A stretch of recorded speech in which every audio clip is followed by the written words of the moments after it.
At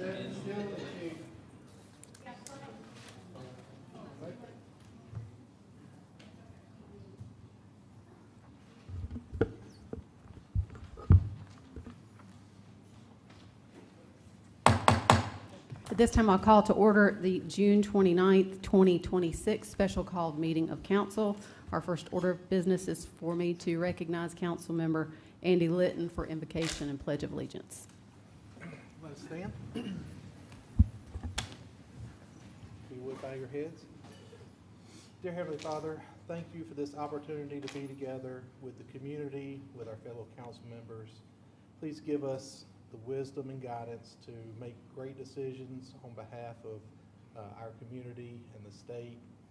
Please be with us and just keep us safe, healthy, help us to all get home tonight safely, and just do things that would be according to your will. In Jesus' name we pray. Amen. Amen. I pledge allegiance to the flag of the United States of America and to the republic for which it stands, one nation, under God, indivisible, with liberty and justice for all. Do want to welcome everyone here tonight for our special called meeting. Just so you know, a special called meeting is different than a regular council meeting in that we do not have our standard agenda items. We do not have the 2-minute community forum. We address only the issues that have been notified to the public previously. So there were some questions that were asked previously. Want to make sure to clear that up. I would ask, since we do have a large crowd in here, if you would please make sure to silence your cell phones so that it is quiet when folks are asked to speak. We do have 3 items of business to cover tonight. One of them, and first one, is going to be a public hearing item. So we will go ahead and get started on that. Our first item and the only public hearing is council to conduct a public hearing and provide second reading authorizing the execution and delivery of a fee in lieu of ad valorem tax and incentive agreement by and between York County and an entity or entities identified by the county as Project Palmetto Rock and its affiliated and related entities, whereby York County will provide for payment of certain fees in lieu of ad valorem taxes and provide certain special source revenue credits, the allocation of fee in lieu and ad valorem taxes payable under such agreements, the establishment or maintenance of a multi-county industrial business park, and other matters relating thereto. The process that we will follow for the public hearing is, this one is a little bit different because the property owner is here to share information with the community and to share their name and to provide details on that. We also have information from management as well, so we will hear from them. There will be information shared, and then after that, we will open up the public hearing, which we will allow individuals to come up and speak. The way that we typically do this is we ask folks who are against the FELO to come forward and speak first, and then those who are in support afterwards, just so you're aware of how that process works. So at this time, I'll turn it over to management. Yes, Madam Chair, County Council, glad everybody could be here tonight. Appreciate the community coming out to participate in this part of the process. I wanted to introduce our Economic Development Director, Mitch Miller, who's going to open up with a few words before introducing the company.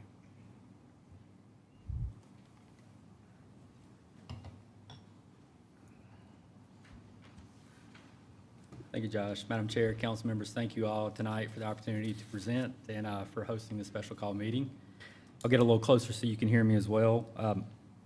At first reading, I provided an overview of the economic development process and really explained why companies often use project code names and really how that's important when they evaluate locations and decisions. Tonight, we do have representatives from the company that are a part of Project Palmetto Rock. Rather than me introducing the company, I do think it's more appropriate that you hear directly from their leadership about who they are and what they intend to do here in York County. But I do appreciate them being here tonight, being willing to speak to the public in a different format here at second reading. Again, as we all know, this is a 3-reading process, so this is out of the norm of how we've done it in the past. And I think it's important that they be here and they can speak directly to you all, but also to the community. And with that, Madam Chair, I'd like to invite Barry Pomeroy and Alice Stewart to come forward and tell you a little bit about their company. Yes, sir.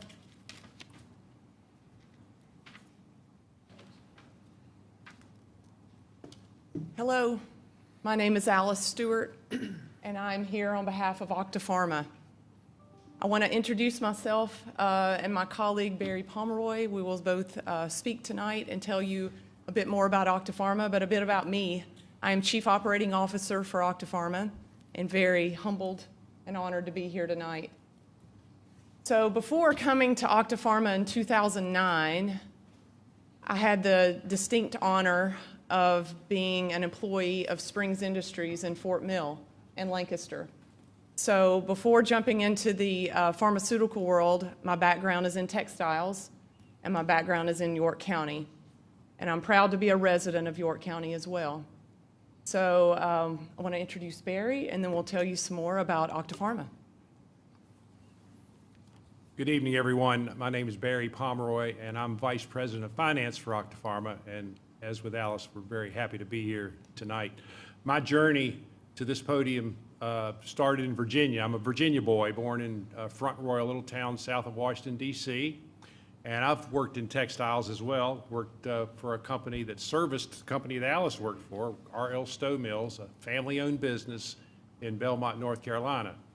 And my wife and I moved here with our two little ones to take that job back in 1984. So I've been, I don't live in York County, I live in Belmont, just across the river, Belmont, North Carolina, just across the river. But I've been here over 40 years. And shortly after we arrived, my wife had this plaque made, and she hung it over my toilet. It says, "We weren't born in the Carolinas, but we got here just as quick as we could." So 17 years ago, or 16 years ago, as with Alice, we both transitioned out of textiles to Octapharma, and we've never regretted it. And we're looking forward to sharing the Octapharma story with you here tonight. I would like to ask a question. Has anybody ever heard of Octapharma before right now? Well, Alice, we got quite a job ahead of us. So.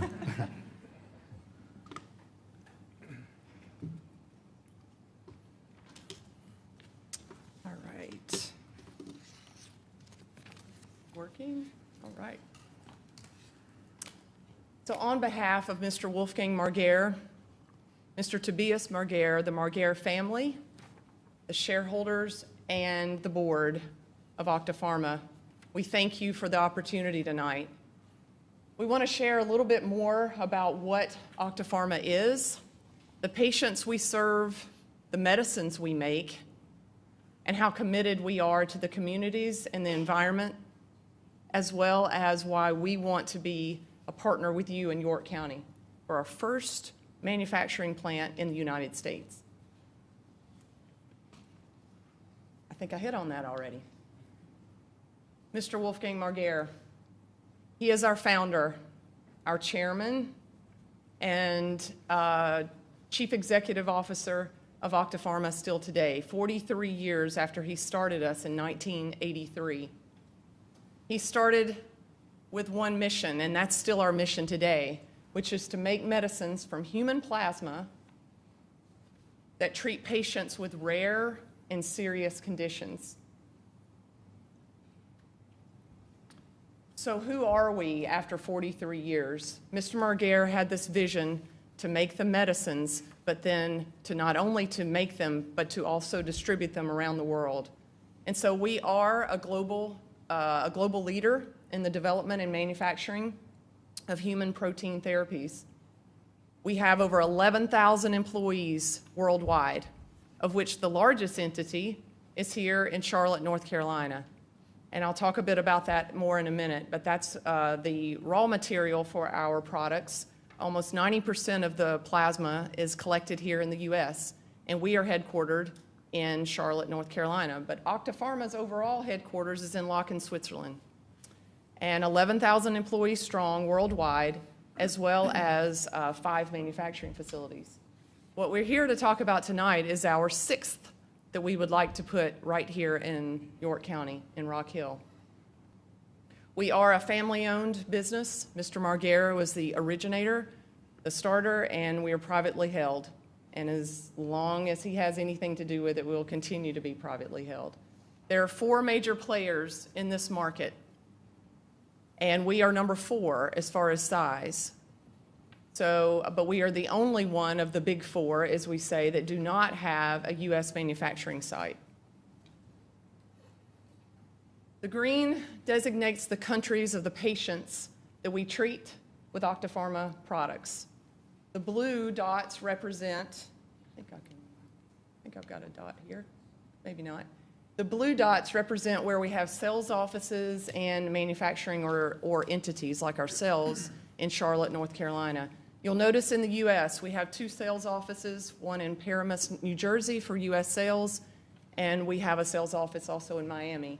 Also represented, as I said, is the Charlotte, North Carolina headquarters for the plasma, Octapharma Plasma, it's where Barry and I are every day, and we are responsible for the business for Octapharma Plasma. We have over 180 collection centers around the country where people come and donate plasma, and I'm going to talk a bit about that here in a bit, but we are headquartered in Charlotte. And once again, the mission that Mr. Margare started with to develop medicines from donated human plasma, that mission has not changed today. So what is plasma? Plasma is the liquid part of the blood that is often called the watery part of the blood that is protein and antibody rich. This is separate from, as you can see from the picture, this is separate from the red cells. And so the plasma is what we use to derive our medicines, to extract those proteins and antibodies in order to make life-saving therapies for our patients. And so, how do we get the plasma? As I mentioned, we have almost 90% of the plasma, or our raw material, is collected here in the U.S., and we're responsible, Barry and I are responsible for that part of the business and the collection. And in the donation centers, our selfless donors come in and donate plasma much like you donate blood. And in that process, the machine will separate the red cells from the plasma in centrifugation. And we take the plasma in the bottle, and the red cells are given back to the donor. So the plasma, we freeze it immediately. And upon freezing, but right before we freeze it, we take a sample from every collection that we collect, and we test that plasma to make sure that it's disease-free. And before we can ship that unit of frozen plasma, we have to assure that the lab results come back disease-free. If there is an issue, then we dispose of that unit of plasma in the collection centers all over the U.S. As I said, we have 182 collection centers. So we freeze the plasma, which preserves the proteins and the antibodies, and we ship all of that plasma to a centralized location, and today we ship all of this collected U.S. plasma to Europe, to 5 of our manufacturing plants to make the medicines. So let me talk a little bit more about that process. So it's a really simplified 5-step process of the plasma donation in number 1. And as I mentioned, we test every unit that we collect. And if that unit has an issue of any type of disease, we dispose of that unit on site at those collection centers today, so that everything shipping from the collection centers is disease-free. Everything coming to a manufacturing site in Europe, as would be for this site that we hope to partner with you on in Rock Hill, would also come disease-free to the manufacturing site for a process that we manufacture, or fractionation, we use that word, which is a cleansing and a purifying of all the plasma. That is done in fractionation, and then an extensive quality control process before making the final product or the final medicine for our patients. I can't emphasize enough, everything coming to the manufacturing site is disease-free. So what type of medicines do we make? We have 3 key areas, or 3 areas that we make medicines. Those are hematology, immunotherapy, and critical care. Hematology, I think we would all most relate to, are medicines for people with clotting disorders. The most familiar for many people would be hemophilia. So patients with hemophilia don't live a normal life usually. They can suffer from excessive bruising from a simple bump or a touch of the arm to any area, any slip and fall, any cut. Then a hemophiliac can bleed and bleed profusely, resulting in death. Our medicines help the patient to clot. So we make plasma-derived medicines for hematology patients to help them clot. On the immunotherapy side, this is for anyone who is fighting or has immune suppression disorders, autoimmune disorders, or anything that may affect someone's immune system. The most commonly used and probably impacted everyone in this room, many cancer patients who have gone through chemotherapy have a suppressed immune system after chemotherapy, and they will often take immunotherapies, IVIG, in order to boost their immune system. And so that's one of many medicines that we make for those that are immune compromised. And then third, our critical care. These are our medicines that are used in not only emergency room or trauma type settings, but in most surgeries, in many surgeries, in order to help the patient to stop bleeding. Just a few pictures to show you some of our patients who have received our life-saving treatments. Seth, a hemophiliac, as well as a cancer patient, has received our medicines. And likewise, my personal favorite, Isaiah. Isaiah is a young fella in the Las Vegas, Nevada market. Isaiah has had our heartstrings for many years in his battles. Thankfully, we've gotten to know Isaiah in many ways, many of our employees, but his mother, Danielle, is quite the advocate for him. He comes to our donation centers in Las Vegas and shows and talks to our donors on the benefit of donating plasma. Isaiah is a trooper, and his stepfather donates plasma with us, and his aunt is also an employee with us in one of our collection centers in Las Vegas. Barry. No, I got it. Thank you, Alice. From European to Global Production Network, as Alice said, we have 5 manufacturing sites currently in Europe, and we want to build our first U.S. site. And the big impetus for building a U.S. site is, as you can see from the slide, the U.S. revenues have now reached 50% and growing. So when Alice and I began with Octapharma 16 years ago, that number was closer to 25%. So it makes a whole lot of sense to save all the shipping of plasma collected here in the U.S. to the 5 sites in Europe. If we can ship a lot more of it here, keep it domestic, it can be a big time saver for us. So that's the impetus behind why we want to have a U.S. manufacturing site. There's another topic that I'll get to a little bit later about the fact that we want to control the entire supply chain here in the U.S. for other reasons, and I'll talk about that shortly. And now, to talk about the investment that Mr. Marguerre is planning to make here in York County, it's a $1.5 billion capital investment over 10 years with 1,200 new jobs, well-paid jobs that I'll show you momentarily, and we will be relocating approximately 300 corporate jobs when we move our corporate location from Charlotte to York County. Now, you may be asking yourselves, well, that's not very far away, and you're right. It's about 13 miles drive distance to our current site in Charlotte. So we even asked Mr. Marguerre, we don't really need to do that, and his immediate response was, we want you invested in this community because this is going to be our home. This is going to be our generational home. In other words, we're going to be here for a long time, a long time.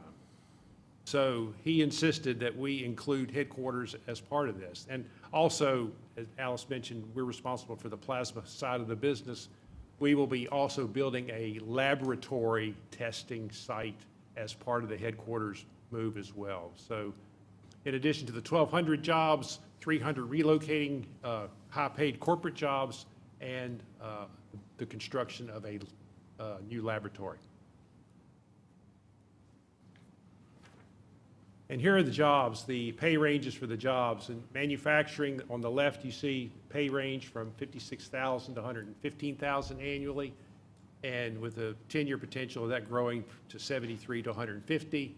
And the headquarters roles, a wider range because we have admin as well as leadership positions in headquarters roles from $51,000 to $168,000. But the majority of roles would average around $115,000. There will be a multiplier effect. I mean, the ecosystem is going to benefit from us being here insofar as if we're here, then there have to be other support businesses to support our work. And it's been estimated, Mitch Miller at York County has actually provided the estimated numbers of additional jobs there. You can see an additional 1,000 jobs to support the work that we'll be doing here and bring an additional almost $500 million of economic benefit. So the things that will benefit would be things like housing, retail, schools, and other services. So there'll be this multiplier effect to grow the economy here even further. And we're safe at every step. One of the good things about this, we've been in business, our company's been in business creating plasma therapies for 40 years.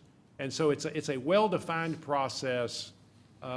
We use normal pharmaceutical items to facilitate the manufacture of these therapies. So this isn't a new venture for us. We've learned how to do this in our European factories. And we're not a research lab. We're not going to be doing any research and create bad things out of nothing. That's not going to happen. And it is a clean process. It runs in a closed system, and the main solvent we use is ethanol. It's alcohol, and we recover 95 to 99% of that ethanol and repurpose it. And the 1 to 4% that we, or the 1 to 5% that we don't recover, we collect it and have it disposed of by people who are qualified to do that. So it's a very, very safe process. And any of the other ancillary chemicals we use, if they go into the wastewater, they are well treated before they go in wastewater to well below the federal or municipal limits, way below the federal or municipal limits. So it's a very, what I'm saying is a very, very safe business that we're wanting to bring here. But you know, I could talk until I'm blue in the face, and you guys could go, yeah, he might be selling us some kind of story, but I'm not. I want to skip forward here. I want to show you that, because this is our site in Stockholm, Sweden. It's right in the middle of town, and I need to. This pointer's not working. The reddish brown area, that's us. That's our manufacturing site, and it's been there for decades. And what's around it, you see lots of residents right up around it. There's commercial businesses also around it. So if we weren't safe, they would never let us be in the middle of Stockholm, Sweden. And we're also in Lingolsheim, France, in the middle of the city. So this is what I'm saying is this is a proven technology. And over years, we've made it very, very safe.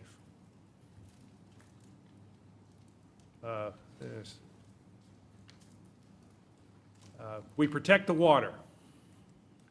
It's treated and monitored daily to make sure it meets or exceeds applicable standards. And we reduce emissions. We use natural gas to clean a lot of our equipment. But we do have the venting of that is very minor. It's way less. It's 10 times, actually, we've calculated, it's 10 times less than what's going on 100 yards away on Interstate 77. So there's no risk. There's no risk of disturbance there. And we do manage our waste responsibly, and we're always looking for other ways to have a favorable impact to our environment.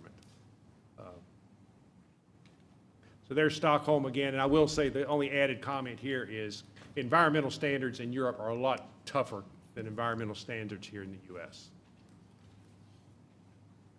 Now, coming back to my earlier comment about why this is important to control the supply chain here in the U.S. Made in America for America. We've all seen all these global disturbances from tariffs to other things that shock the supply chain. I mean, we're experiencing shocks to the oil supply now for something that couldn't be planned. And we don't want to have to experience that kind of a shock in our supply of these life-saving products. So that's another one of the things that is driving us to build this here in the U.S. so that we can control the entire manufacturing chain from collection of plasma to delivery of therapy. So this will insulate us from things going on outside the borders of the U.S., which we think is very important.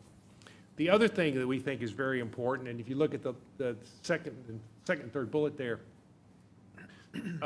we have a product. We're developing a product. It's called a hemostatic patch that our colleagues have demonstrated to the Department of War. The Department of War is very excited about these products, and basically what it is, it's the soldier in the field, to be able to self-treat, they have to carry all kind of apparatus if they get wounded in the field today. This is basically, it's almost like opening up a gauze pack, and you pull it out, and if you get wounded, you can place it on the wound, and it stops the bleeding immediately until proper medical help can arrive. So it really is going to be a lifesaver for our combat warriors out in the field. So we're very excited about that product. Why York County? Well, as Alice and I both said, she's a resident of York County. I'm close a dang enough to it. We like it. I mean, look, when we were looking for a site, Commissioner Margera said, I want you to look over the whole country, find the best site for us. And so we commissioned that, and we struck up some conversations, and we looked at ourselves one day and go, well, let's really look pretty hard where we are first before we go to Texas. I mean, we've got over 20 donation centers in Texas, so we were looking in Texas. Made a whole lot of sense. Well, let's look here. And so we did, and this property is available, and the state and the county and the offer afforded us was what we thought was a great offer.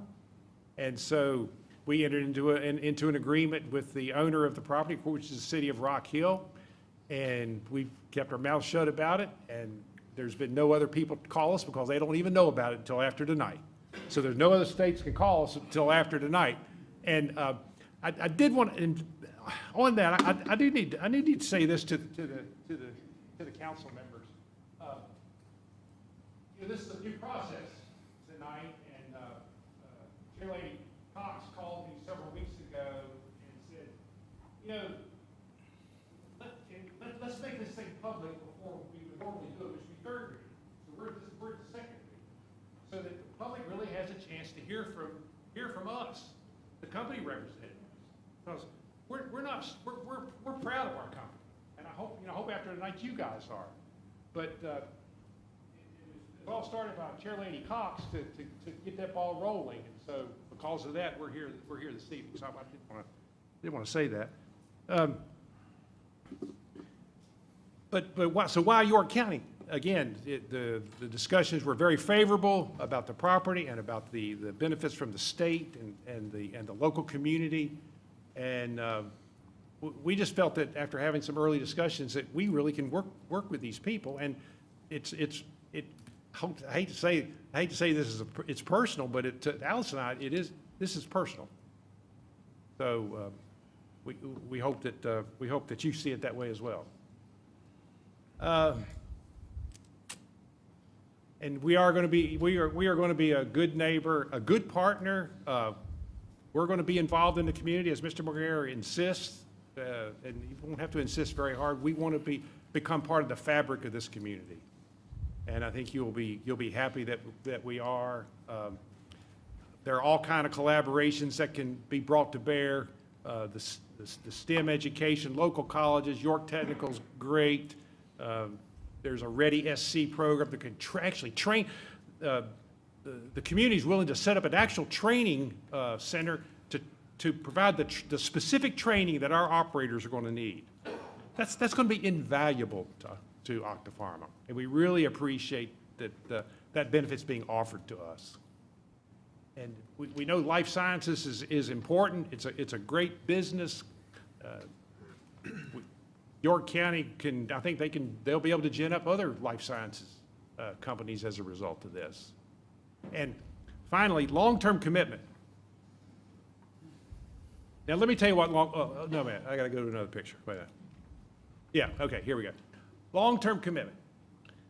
Let me tell you what long-term commitment means to us. Long-term commitment means to us that it's multi-generational. And that's not just a word. Because if you look at this is a potential rendering. Our property won't look exactly like this, but it's laid out that as a possibility.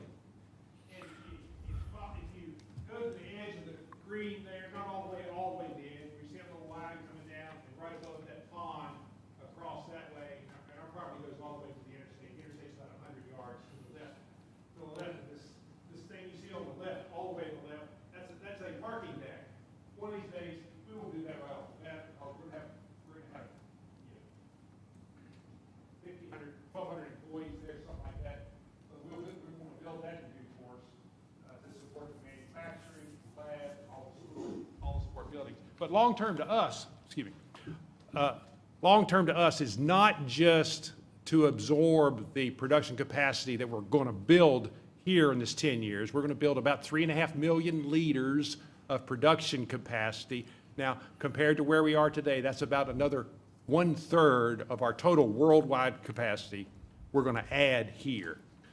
So you might be asking yourself, well, Barry, if you continue to grow like you have been, what are you going to do when you maximize that? Well, you see the green spaces up there? We've got enough green spaces up there to double that manufacturing capacity. So we can go a second generation. I don't know how long it'll take, 10, 15 years, and then we go for another 10, 15. I can't predict all that. But we have intentionally, we call it our forever home. It's our forever U.S. home. We're not going to be looking anywhere else, nowhere else in the U.S. are we going to be looking for any place for a long time to come. We want this to be our forever home. And for more information, and I know this that link is already live. If you have for more information, you can email palmetto.rock@octapharma.com. Palmetto Rock, all one word, at octapharma.com, and that email address is live now. I would ask if there's any questions, but I know I can't do that. So, Well, I will add one thing to what Barry said. The laboratory that we will be putting at this facility as well is a duplicate of the laboratory that we already have in Charlotte. This is the testing, as I mentioned in the slides. I think I can go back in the slides on the 5 steps. When we test each unit of plasma today, we are in step 2 there. All of the testing is coming to the Charlotte laboratory. We will keep that laboratory in that building, but we need, because of our volumes and because of their increase of our volumes around in the U.S., we will build a second lab here. So again, this laboratory is second to the Charlotte laboratory. This is not a laboratory of. No, right. It's not a research laboratory. I want to yes, clarify. Good point. Good point. Yeah. what she said. It's not a research It's laboratory. the laboratory for number 2, the safety of the testing of the plasma. Yes. Thank you Okay. for I'll clarifying put this site back up. Yeah, There we go. all right. Fair lady? Mr. Pomeroy, Alice, we do appreciate you being here, and I know it's extremely important for our community that there be greater transparency, especially when it comes to the issue that is before this council, which includes FELOs, which are statutory provision that we have to navigate here as a council. But I'm very much thankful to you and to your organization for sharing that information with the public and for making yourself available to the community to answer the questions. I mean, I think what folks want to be able to do is to ask those questions publicly, to get those answers on the record, and to feel comfortable with a business that's coming into the community, and we appreciate you doing that. Before we open up public hearing, I will ask if there are any questions from council to staff before we do that, and I'll just go ahead and put a couple of things out there. I think you've addressed them, but I think it's important. Some questions that we're getting is there any potential for biohazard or chemical exposure to anyone who lives around the surrounding area from the business that you'll be doing? No, there is not. Okay. No, there is not. Any other questions that council has, either for them or for Mitch? And our Economic Development Director has shared a lot of information at first reading that deals with how FELO agreements are done. And so I encourage folks who had not seen that. I think he's done a good job of doing that. Is there any questions before we open up the public hearing? I'd first like to say thank you all. I say this is the information you shared tonight is critical. Again, with the crowd that's here and hearing it, I said this is what it's all about, is that communication. So we appreciate that immensely. Thank you. Secondly, I just want to say that, you know, from a job perspective, you know, when you look at 1,200 new jobs in the area, it's a cyclical process, because what you're going to also attract, as you mentioned, is phenomenal. Can you give me an example, though, of some of the business you've attracted in your work to have come in to support y'all? I'll Yes, start. sir. Well, certainly medical supplies. We've been able to, we attract companies who provide medical supplies. We have two large medical suppliers that are our partners today. Soft goods, well, that's in our business. Yeah, component, yeah. Yeah, other component items Medical that items, we you use said it, that are more generic, not specific to plasma manufacturing. So there's all kinds of supplies, because to support a business at 3.5 million liters, it's going to take a lot of things that aren't around normally Right. to come to the community, Mr. Audette. Excellent. Thank you very much. I appreciate that. Thank you. Any other questions before we open the public hearing? I want to make a comment real quick.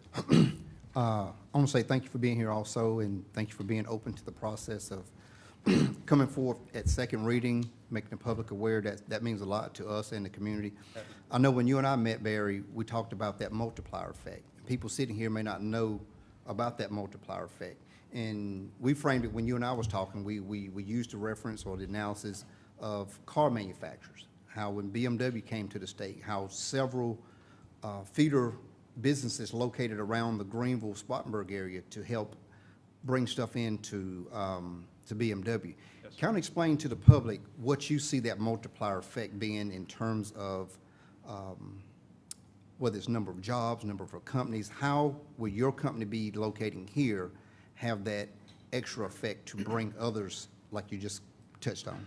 Well, I mean, I've done my own research into that. I mean, it's a bit unofficial, but my research said 1 to 2 times the number of employees we bring will be the benefit here.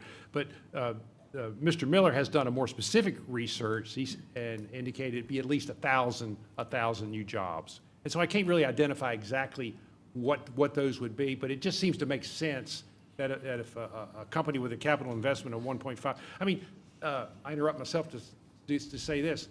Even during the construction phase of this, which will take about 10 years to fully complete it. Now, we'll have some portion of it up and running long before that.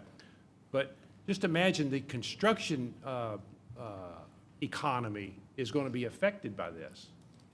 And so that's just one thing right off the bat, that once we get started, and we'll start just as quickly as we can. A lot of design work has to happen, but we'll certainly be turning dirt. And I probably should I go ahead and say it? Yeah.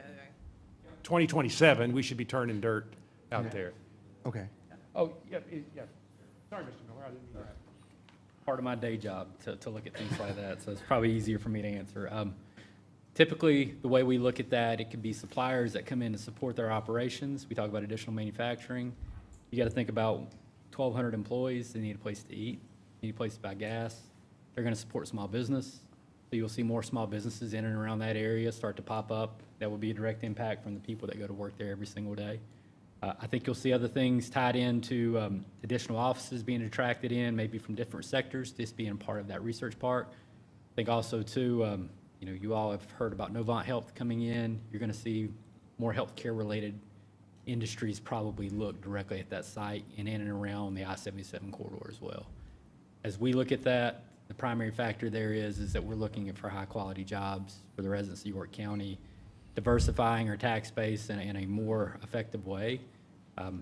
Y'all probably have seen a lot of distribution, things along those lines. The hope is to start attracting more businesses that are going to have higher wages and really have a greater impact to the citizens of this community.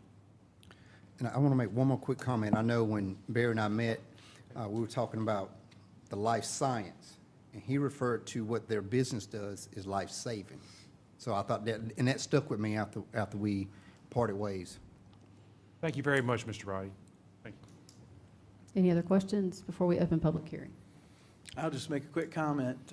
Really thankful for the South Carolina Department of Commerce for helping negotiate this deal, and you guys considering York County as home for your headquarters and your manufacturing and your labs. That's great. It's going to be wonderful for us. It's going to have a significant impact on our tax base, which is a good thing, right? After Act 388, we need all the industry coming in that we can. That's the type of industry we want, and you all fit the mold with the number of employees and your average compensation that you pay your employees. So we're appreciative of that. Connecting in the community, it was good to hear that you are community partners, and we validated that through our due diligence process. So we're excited to have you guys as partners in the community. That's critically important. And then last, with education from Winthrop to Clinton College, York Tech, and even the school district, I'm guessing, and this will be a question, I'm guessing that you all will engage with them for internships in positions at Octapharma? Yes, sir, absolutely. Yep, okay, that's great. Thank you. All right, thank you very much. We will now open the public hearing. If there's anyone here who wishes to speak against this item before council, if you'll please come forward and give your name and address.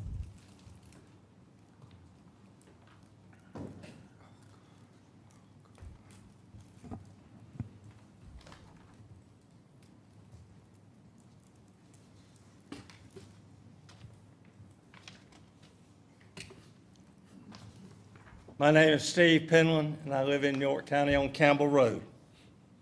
I'd like to speak out against the second reading of the authorization of the execution and delivery of a fee in lieu of ad valorem tax and incentive agreement by the York County and Project Palmetto Rock.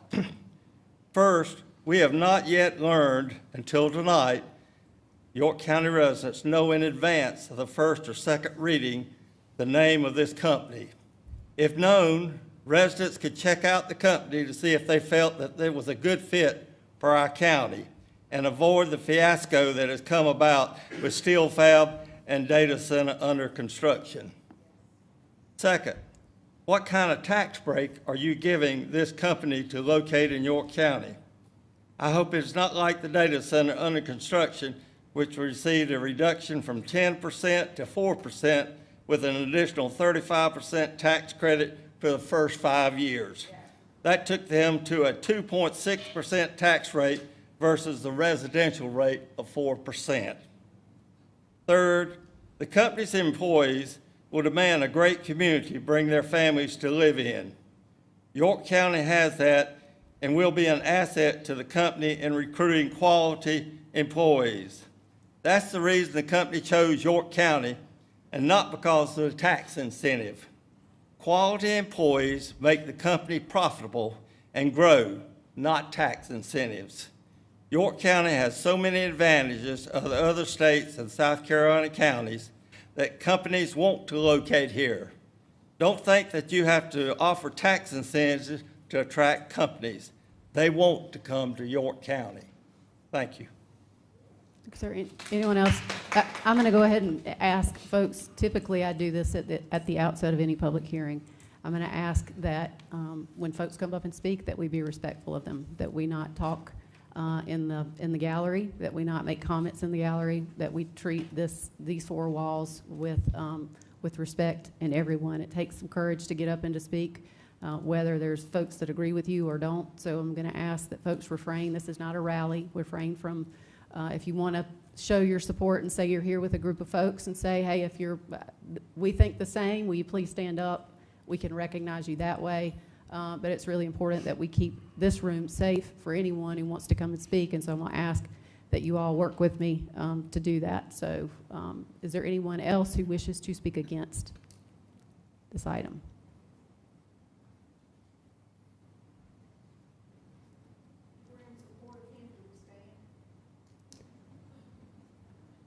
Well, I don't mind doing that if that helps folks. Mr. Penland got up and spoke. If there are folks that agree with his position, will you please stand?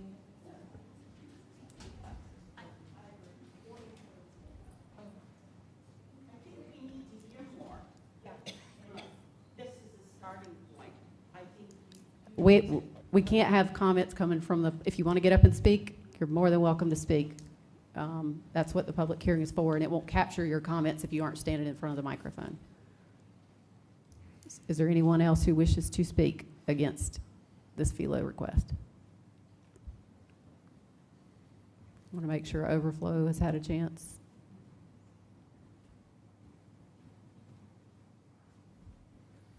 Is Mark over there?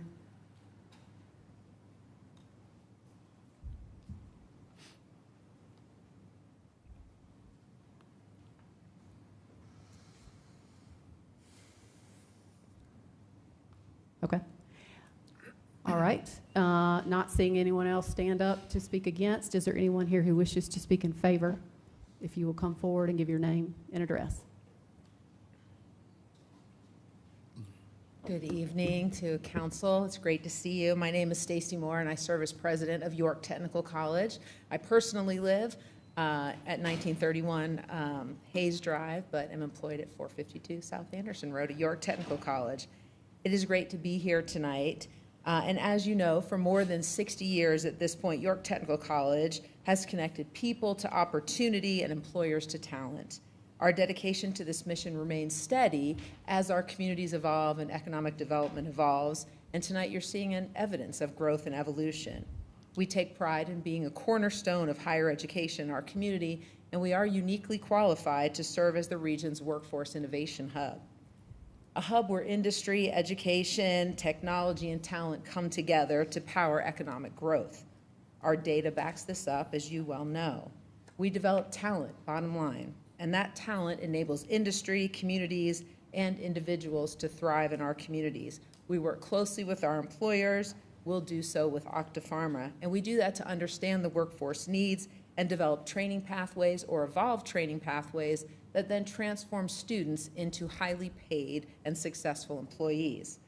As life sciences has emerged as a strategic priority for the state of South Carolina, as an intentional strategy in York County and in Rock Hill, we have been working hard. We have been researching, studying, and preparing for months to meet the workforce needs that accompany the growth that Octapharma will bring, and that we know additional life sciences companies will bring, as we will create an ecosystem for the life sciences that will attract more and more companies. As you all know, workforce readiness begins long before a company opens its doors. After months of that research and preparation, we've already created two pathways to address the workforce needs of the life sciences sector. and meet the region's growing needs for professionals in bioprocessing, in pharmaceuticals, and generally in life sciences manufacturing.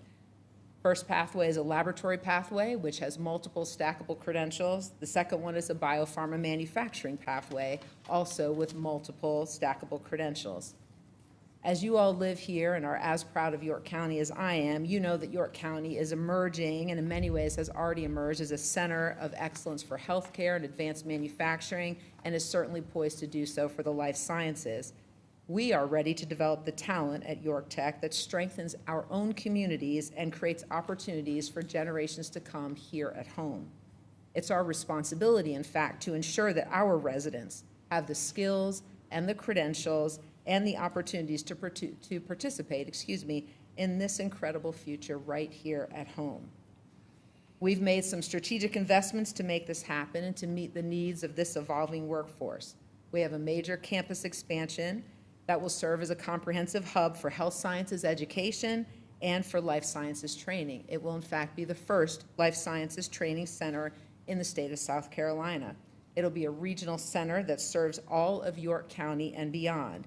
It's a place where, for example, we will continue our powerful career and technical education dual enrollment pathways that will serve and give students from the Rock Hill School District and from every single school district in York County, in Chester County, and in Lancaster County, opportunities to be present and to work and understand how these processes work. And to earn those, get that head start for college credentials, the kinds of college credentials they will need for these 1,200 high-paying jobs. This is a huge investment by the state and by York Tech to meet the comprehensive and very specialized training that is needed for this company. And most importantly, we are in that location we fondly refer to as York Tech West, but you all know it as the Business Technology Center. We closed on that property last Thursday, so we are very excited. We are working with our amazing partners in York County, education partners, business partners, community leaders, to ensure that we're building a life sciences ecosystem that frankly will compete with the likes of the Research Triangle and the Houston Life Sciences ecosystems, all for the benefit of the communities that we serve, as you all do. Thank you. I appreciate your time. Thank you, ma'am. Anyone else who wishes to speak in favor? If y'all will just, if you see someone leaving and you want to speak, please come forward. Thank you, council members. I'm James Chappell. I'm the president and CEO of SC Bio, the South Carolina Life Sciences Trade Association. I personally live in Greenville, but we are a statewide organization and have employees in the York County area. And I just want to say that we are absolutely thrilled about the potential of this project. Life sciences, other people have mentioned, is a top priority for the governor, for the state, for commerce. We're one of the fastest growing life science ecosystems in the country, statewide. We've grown over 80% in life sciences jobs in the past decade. And as we saw earlier, these jobs are high paying. This one is even higher paying than the average of 102,000 that we see statewide for life sciences. And it's just such a tremendous opportunity to create wealth across all kinds of different people in the area.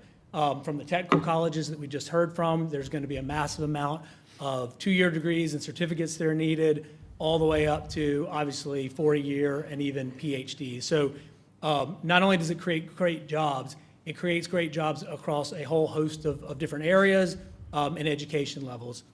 And this is exactly all the growth that I've talked about. This is exactly the kind of thing that we need to do to show people across the country who are just learning about South Carolina and the life sciences. This is such a big project with such a well-known company that's been around for such a long time. This will put South Carolina more on the map, and more specifically York County. I guess like a lot of other people have mentioned, as we know, companies like to cluster around other companies. That training center will bring a lot more companies to this area. As much growth as we have in other parts of the state, Rock Hill and York County is really suited because of the location to the airport, because of the proximity to Charlotte, the interstate, the Pearl, all the way down to University of South Carolina, that 77 corridor. This is a game-changing, wealth-building, multi-generational project that we're talking about. So, and the last thing I'll point out, I know there's been some safety concerns. Obviously, they've been doing this for a long time. right down the road in Covington, Georgia, and right outside of Raleigh. There's two very, very similar manufacturing doing the same type of work. One of them has been there for 40 years, and I don't think there's ever been any issues with safety or anything else. So right down the road in Georgia and North Carolina, very similar size and very similar manufacturing processes. So I'll just add the life-saving piece. We couldn't be more excited and proud to say a company like this, that not only does it create great jobs, but to know that we are doing something in South Carolina, and specifically in this case in York County, to save and improve lives across the country and across the world. So thank you for your time. Thank you, sir.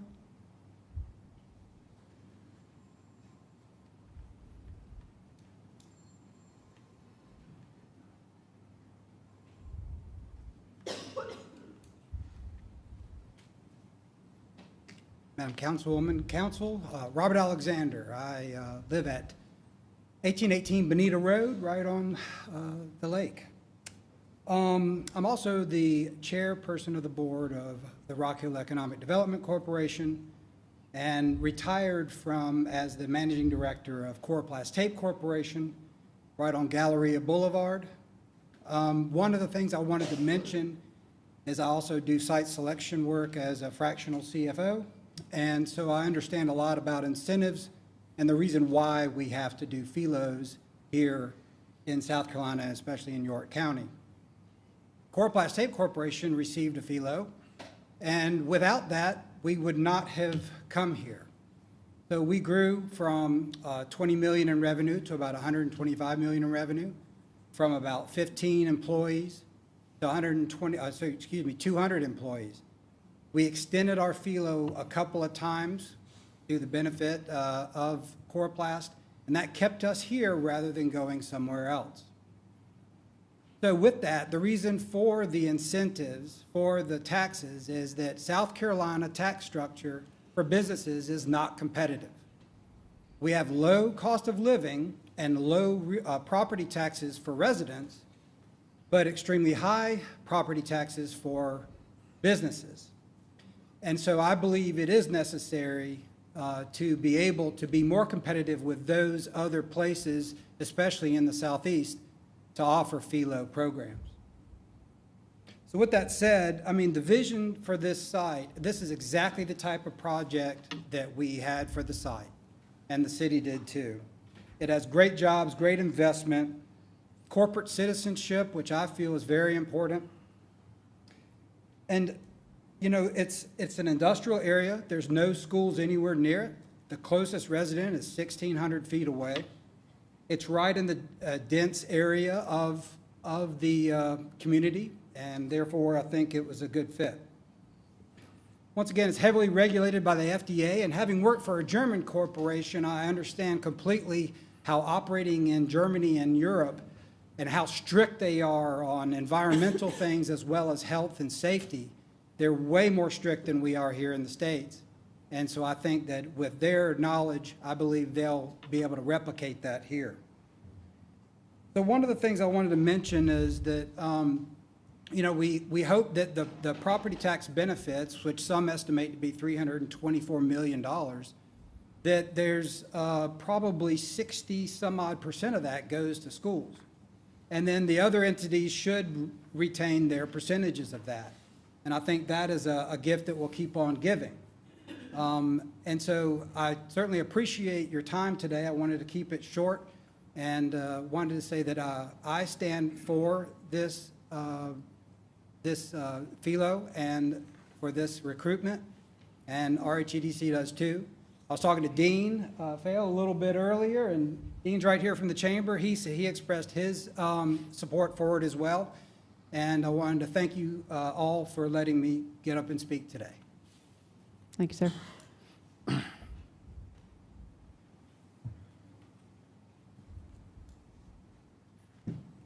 Thank you, Council. My name is Dugan Meredith, and I represent Palmetto Cabling Solutions, which is based at 649 Sail River Road in Rock Hill, South Carolina, which will be approximately about 1 mile away from this proposed site. As a small business located here in York County, and as someone who has performed work and partnered with other pharmaceutical companies in the past, I want to express our strong support for welcoming Octapharma to Rock Hill. We also recognize and respect that early stage announcements like this are sometimes handled carefully for planning and security reasons, and we appreciate being here today as the project is officially shared with the community. An investment of this scale in the creation of more than 1,000 jobs is a meaningful win for our community, and we appreciate the commitment expressed tonight to become a strong local partner. As this project moves into the construction and build-out phase, we hope and encourage Octapharma to utilize local contractors, trades, and small businesses whenever possible.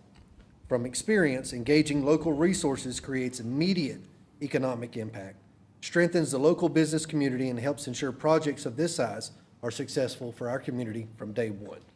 We're grateful for the investment in York County and look forward to seeing this grow, and we'd welcome the opportunity to support those efforts in any way we can as the project develops. Thank you. Thank you, sir.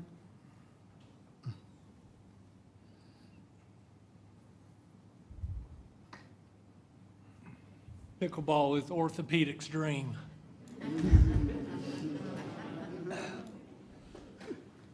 My name is Chip Hutchison, and I am a neighbor of this property. I think I might be, Robert said somebody 1,600 feet from, I guess he's talking about me.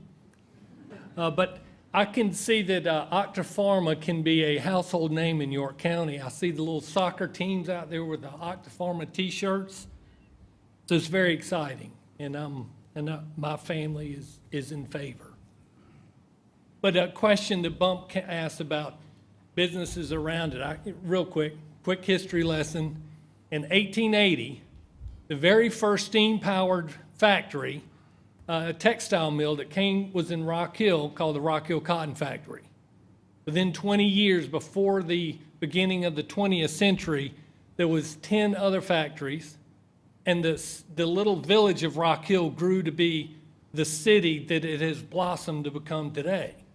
So it sounds like to me that there's very possibility that all of this, what this could really spark something exciting like that. But I'd like to, we all know about the recent history of this property, but there's more to this property. There's some older history. My family has been on this property for 7 generations.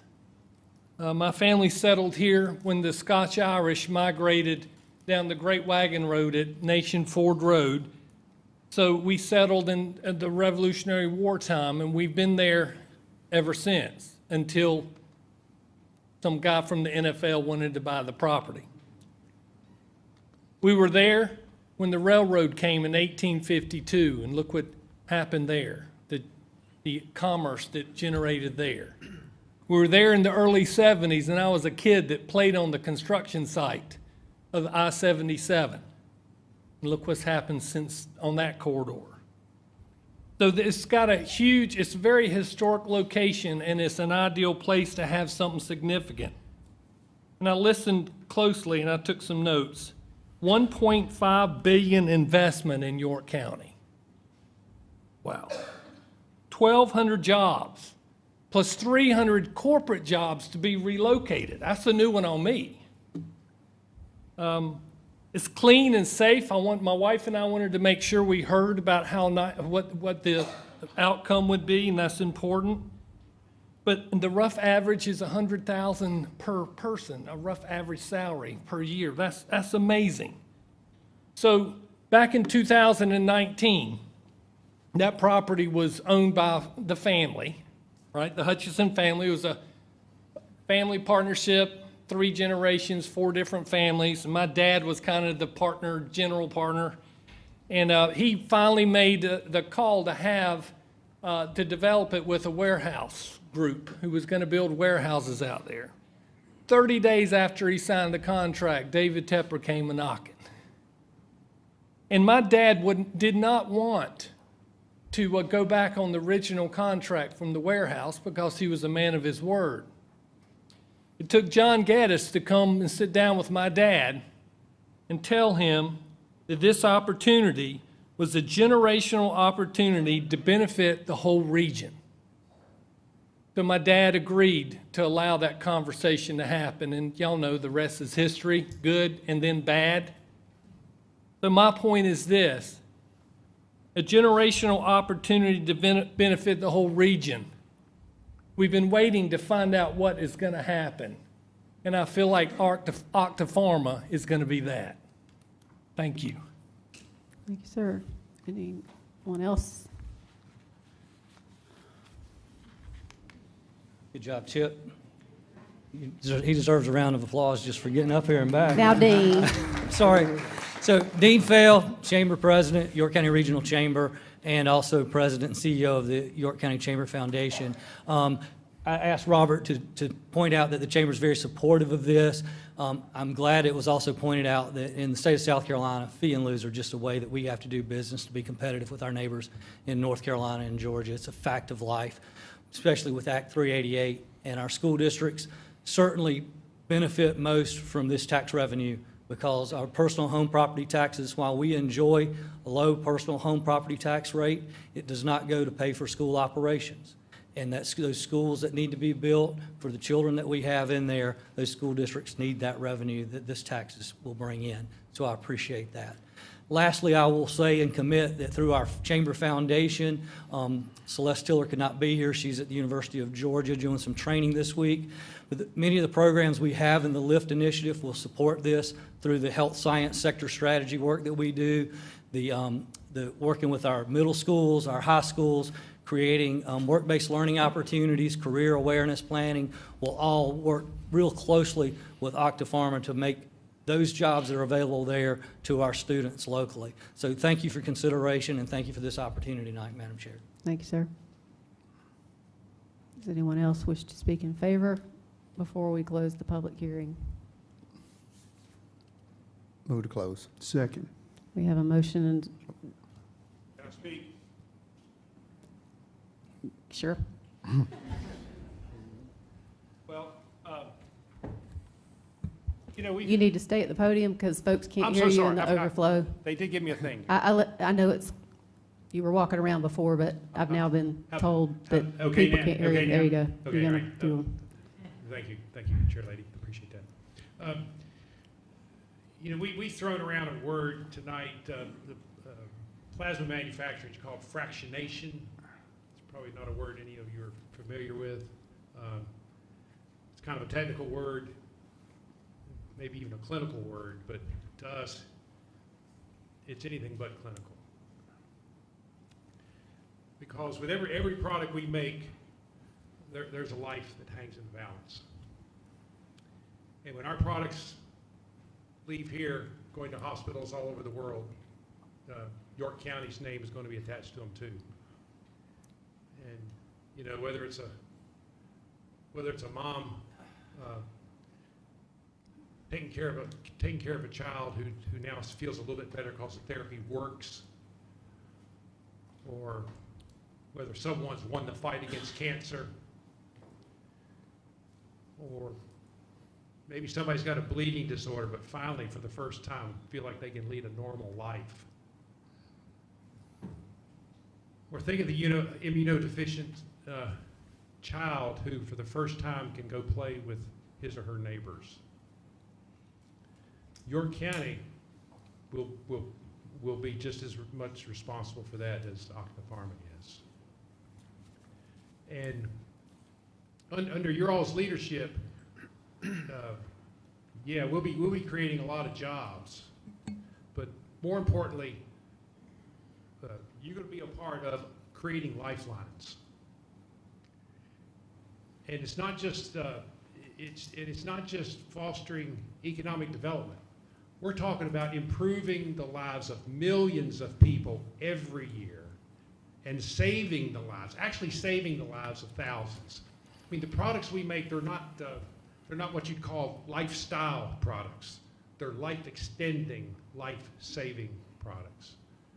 So our humble ask is that you would join us in that you would believe that science and compassion can live side by side.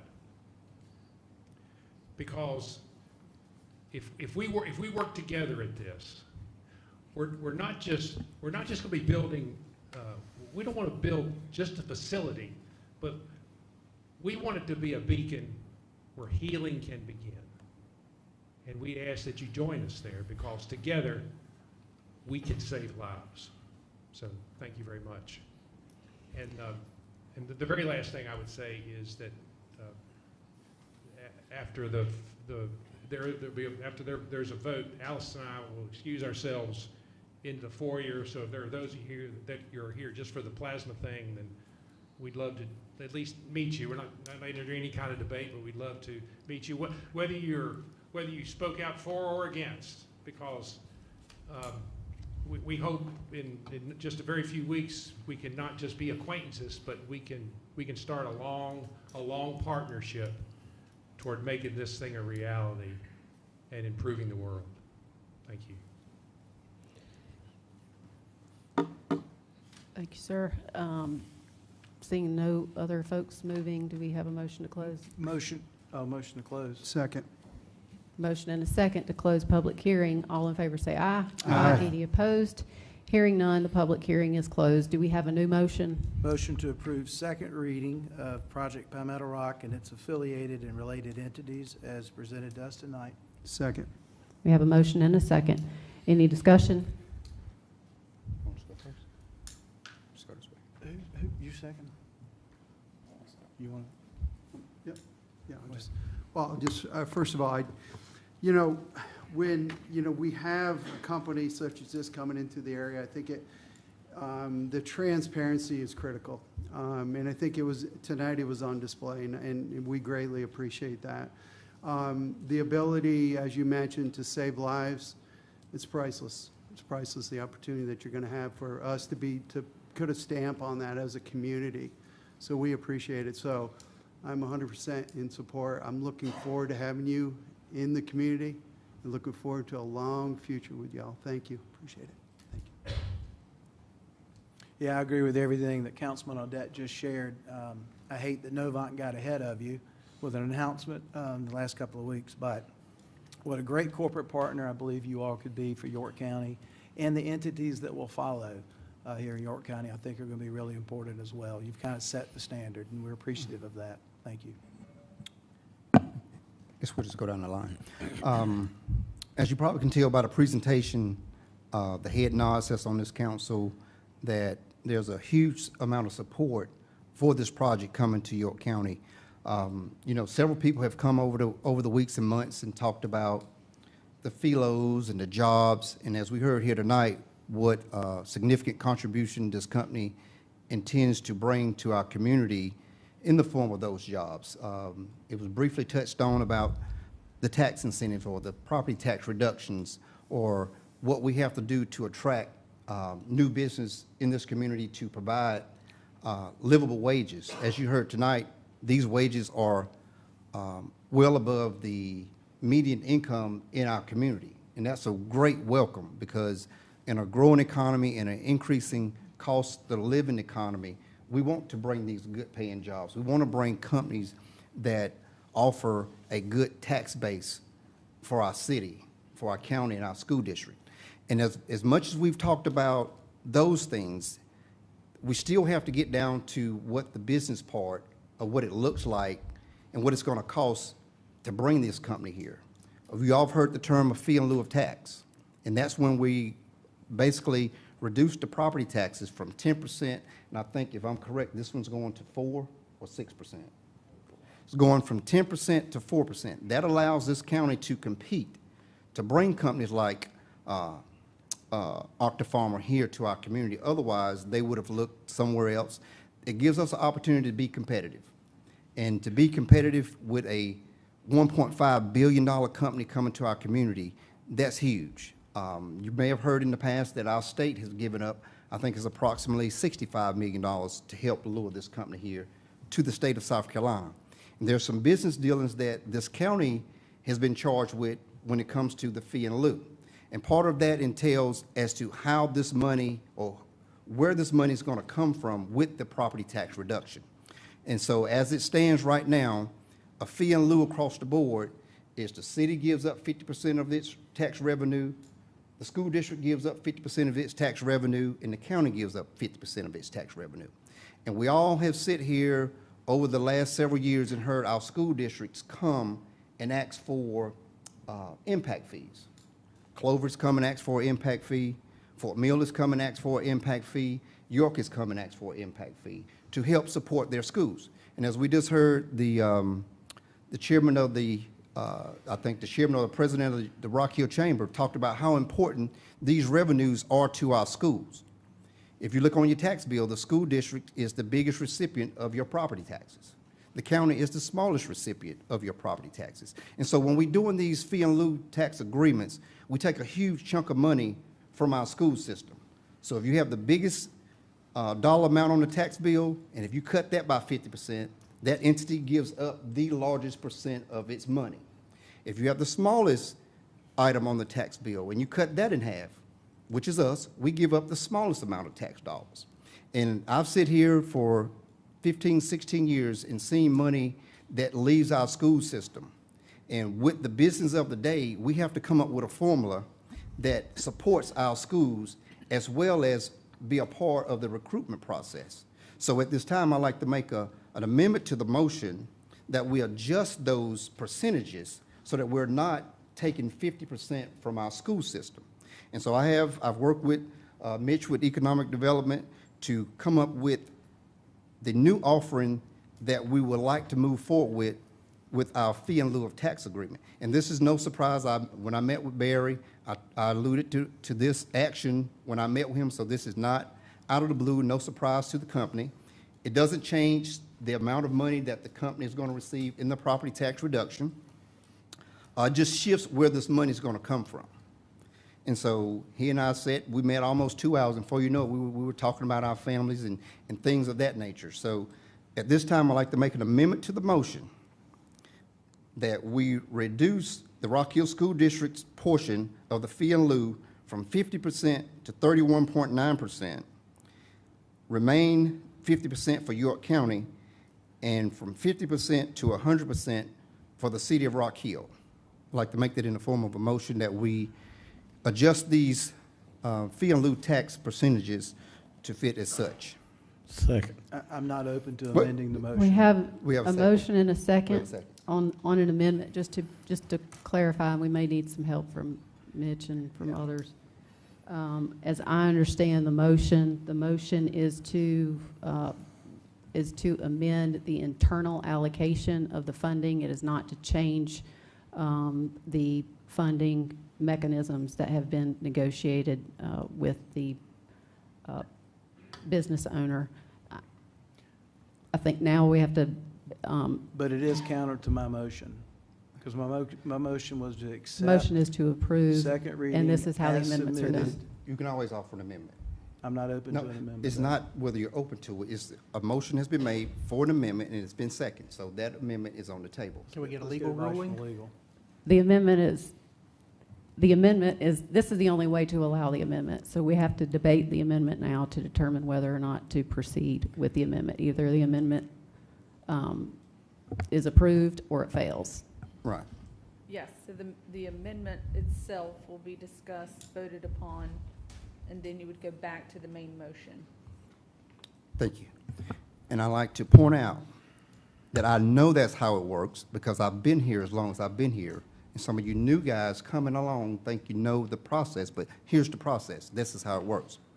Thank you. That's why we have So an attorney. the experience speaks for itself. So the reason why I'm looking to do this is because we've constantly taken money out of our school systems. We've had, like I mentioned earlier, Clover School District has come asking for help with funding their schools. Fort Mill has come to ask for help with their schools. York has come to ask for help for their schools. Fort Mill's impact fee now is about $32,000 per new construction home. The city of Rock Hill and the Rock Hill School District has not come to this body to ask for help with building and running their schools. We put a similar deal in place, a similar fee in lieu tax agreement in place when we recruited and landed the Costco's deal. This council, by majority, passed that agreement. We sent it to the city of Rock Hill, and they voted on it. So whatever we decide to do here tonight still goes to the city of Rock Hill. They can accept it or deny it. So this is not pulling the rug out from under anybody. They still have a say in what they're going to do with it. And I remind this council, we heard Mr. Hutchinson mention about the situation that was present several years ago when the city of Rock Hill was willing to give 100% of their taxes to the Carolina Panthers to land that deal. This is the same deal that's on the table today for them as it was with the Panthers coming to Rock Hill. We're not doing anything different than they haven't agreed to 4 or 5 years ago.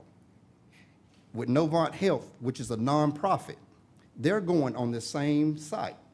Novant, nonprofit, doesn't pay any taxes to the school system. They don't pay any taxes to the city of Rock Hill. They don't pay any taxes to the county.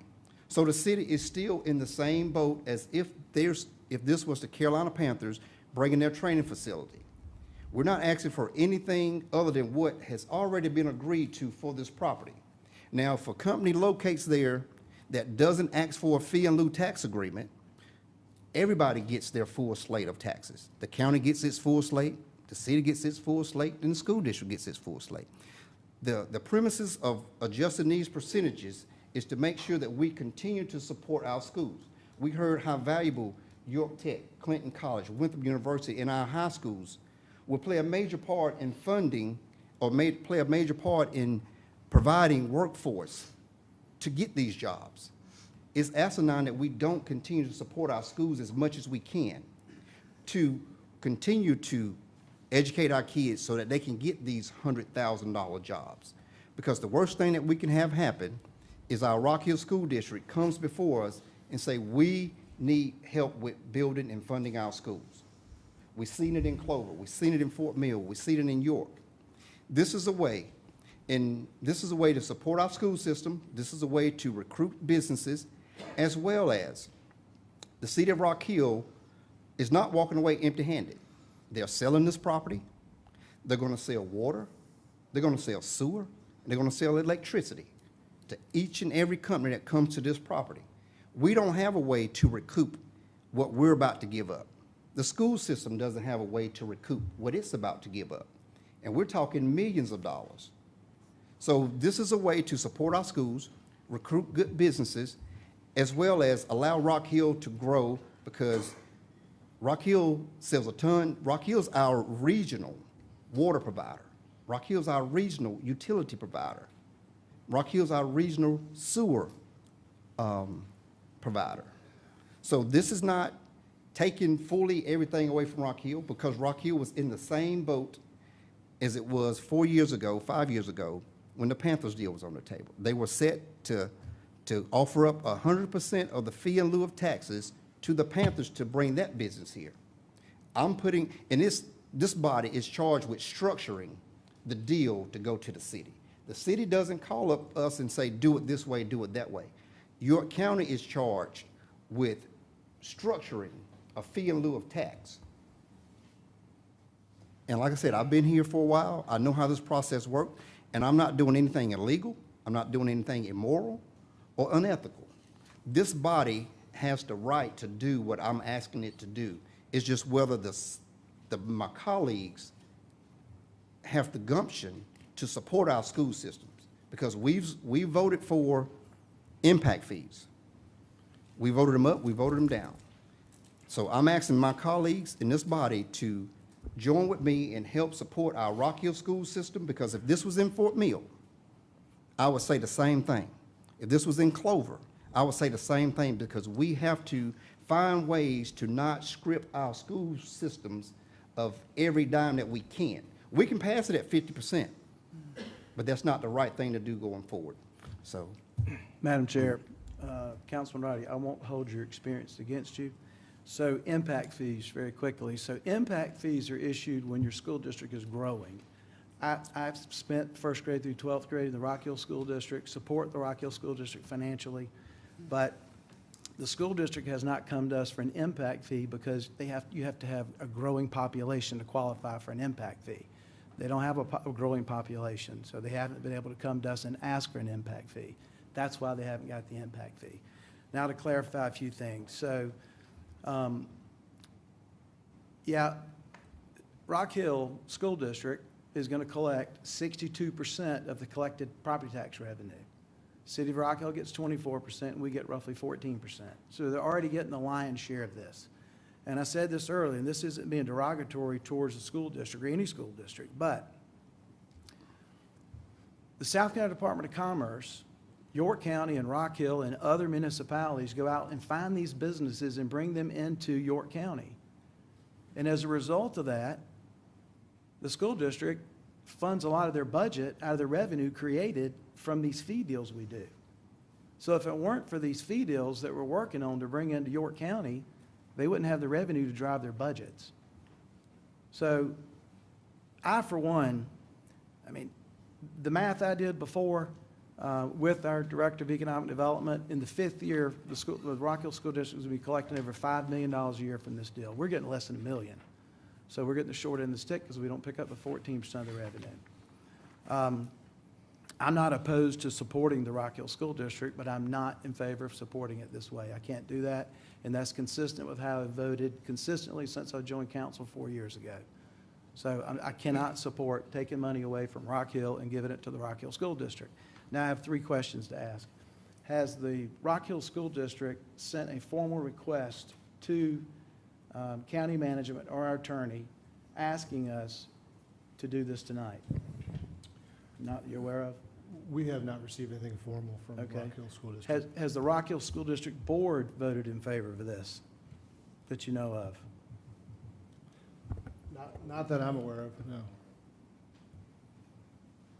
So is it true that since this is in a multi-county industrial park, we could vote for this to happen, but the city of Rock Hill would have to agree to this because it's in a multi-county industrial park?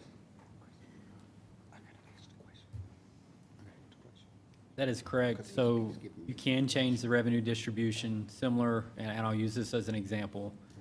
When Costco located here, the distribution revenue did change, and the city of Rock Hill, since it was already within city limits, they had to vote to authorize that revenue distribution change. So they will have to vote on that. That is correct. Yeah. So I apologize for that last differential in what you shared earlier. 4 years of experience, I guess, but thank you. Any other discussion? Yeah, I'd like to just say I don't support reallocating these funds. Many of the reasons Councilman Huckabee already mentioned. You know, the school district didn't come and ask for more money. They didn't come up here and sit in front of us. They didn't send a letter. They didn't vote on anything. We're just throwing random money at them. I didn't, you know, those other projects that were brought up, the Novant or the Panther site, the city made those decisions, you know, in part of the whole negotiation. The city hasn't made a decision on this. They haven't said that they're willing to give their money up. And so we're going to sit up here and put a poison pill into this project and gamble with it to try to kill it. You know, if Rock Hill votes this down and this project dies, the Rock Hill School District will get exactly 0 tax dollars from the project. I would say that getting, I don't know, $30 million versus $40 million versus $0, I would take the 30 all day. But, you know, because I just can't imagine why we sit up here with the rules that the state gives us, with these high taxes, and we compete against all the other states.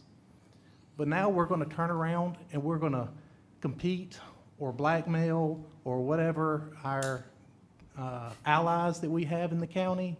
You know, why would they ever want to have anything to do with us at any time? If I was them and this happened and I was spiteful, I'd put storage units on that thing, sure as the world, and everybody get $100,000 each. And that would be all the taxes. And then the school would still be out of money, we'd still be out of money, but the county still be out, or the city would be out of money. The other thing is, when we talk about them selling water and sewer and electricity, those are enterprise funds. Enterprise funds can't be used to fund anything except for the things that they're sold for, which is water and sewer and electricity. They can't be used to fund fire department. They can't be used to buy school buses or activity buses or police cars or whatever. They are allocated specifically for those enterprises. So there's just no chance that I'm going to vote for this. You know, if the school comes up here and asks for the city to give their proportion away, that's fine, and the city agrees to it. But once this is done and we vote on it, it's over, and we don't have another say to come back if the city decides they want to do something else. And I just find this to be an inappropriate way to handle this type of funding. Madam Chair, I need to make a correction. Since we asked, have the school district send a letter of support or denial, I want to ask county staff, has the district sent a letter of support in the past of anything that we've done with a fee in lieu? I was just answering the question. I hadn't received a letter related to this one. So my question is, it's not a requirement for the school districts to send a letter for us to adjust these percentages. Am I correct? It's not required that we receive a letter stating that they support or are against what we're asking to do.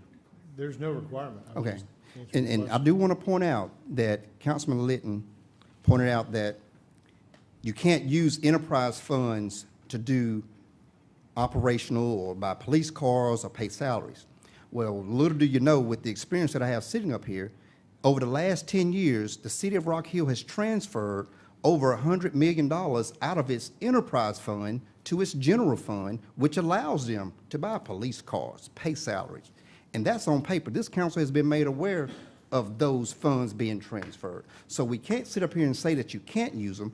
Rock Hill has devised a way that they can use them, and that's factual. And that's all, that's the only point I wanted to make to refute those points. Any other discussion? While we're at it,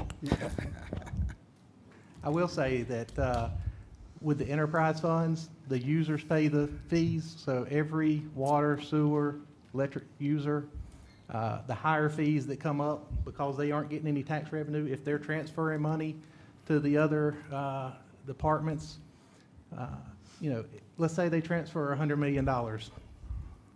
Those are paid by the user fees instead of by the company. So all of us out here that are customers of City of Rock Hill, which includes York County and TK and Fort Mill and on and so forth, that gets water and sewer, you would all be paying for this tax reallocation.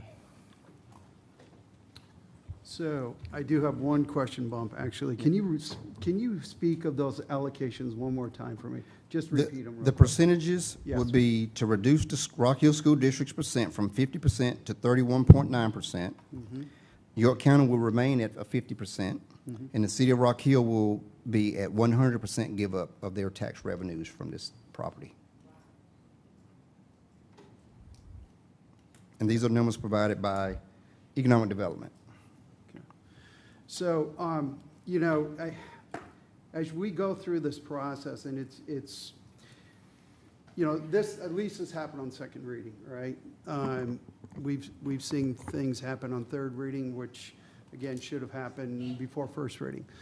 But I think that, you know, as we go through this process, I mean, these discussions really need to have happened up front, prior to any readings that have occurred. You know, as I look at this here, I think that because it is second reading, I am contemplating on supporting this. I think that the school district is going to play a role in to be a support, I think, for this company coming in. You know, I think as we look forward, and we talked about that overall in the conversation. So I think that there's a real value in supporting our schools. I'm struggling with the timing of this, though, and this coming out. This conversation should have happened before first reading. This is my major concern. I mentioned it at our last meeting. Any other discussion? I'm going to support the schools. That's my decision.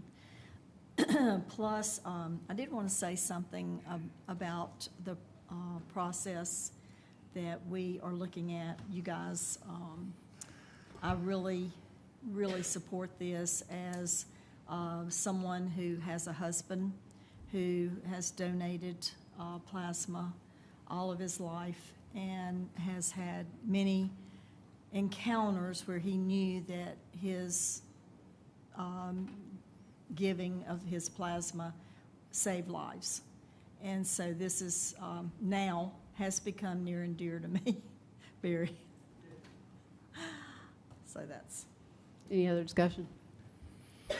Yeah, I support the company also, and I think that it's also worth having the conversation with the Rock Hill on it also.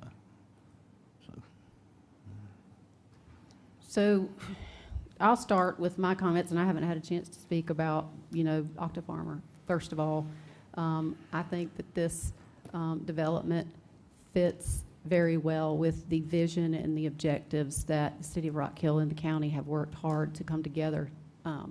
We want to see quality investment at every exit, not just one exit.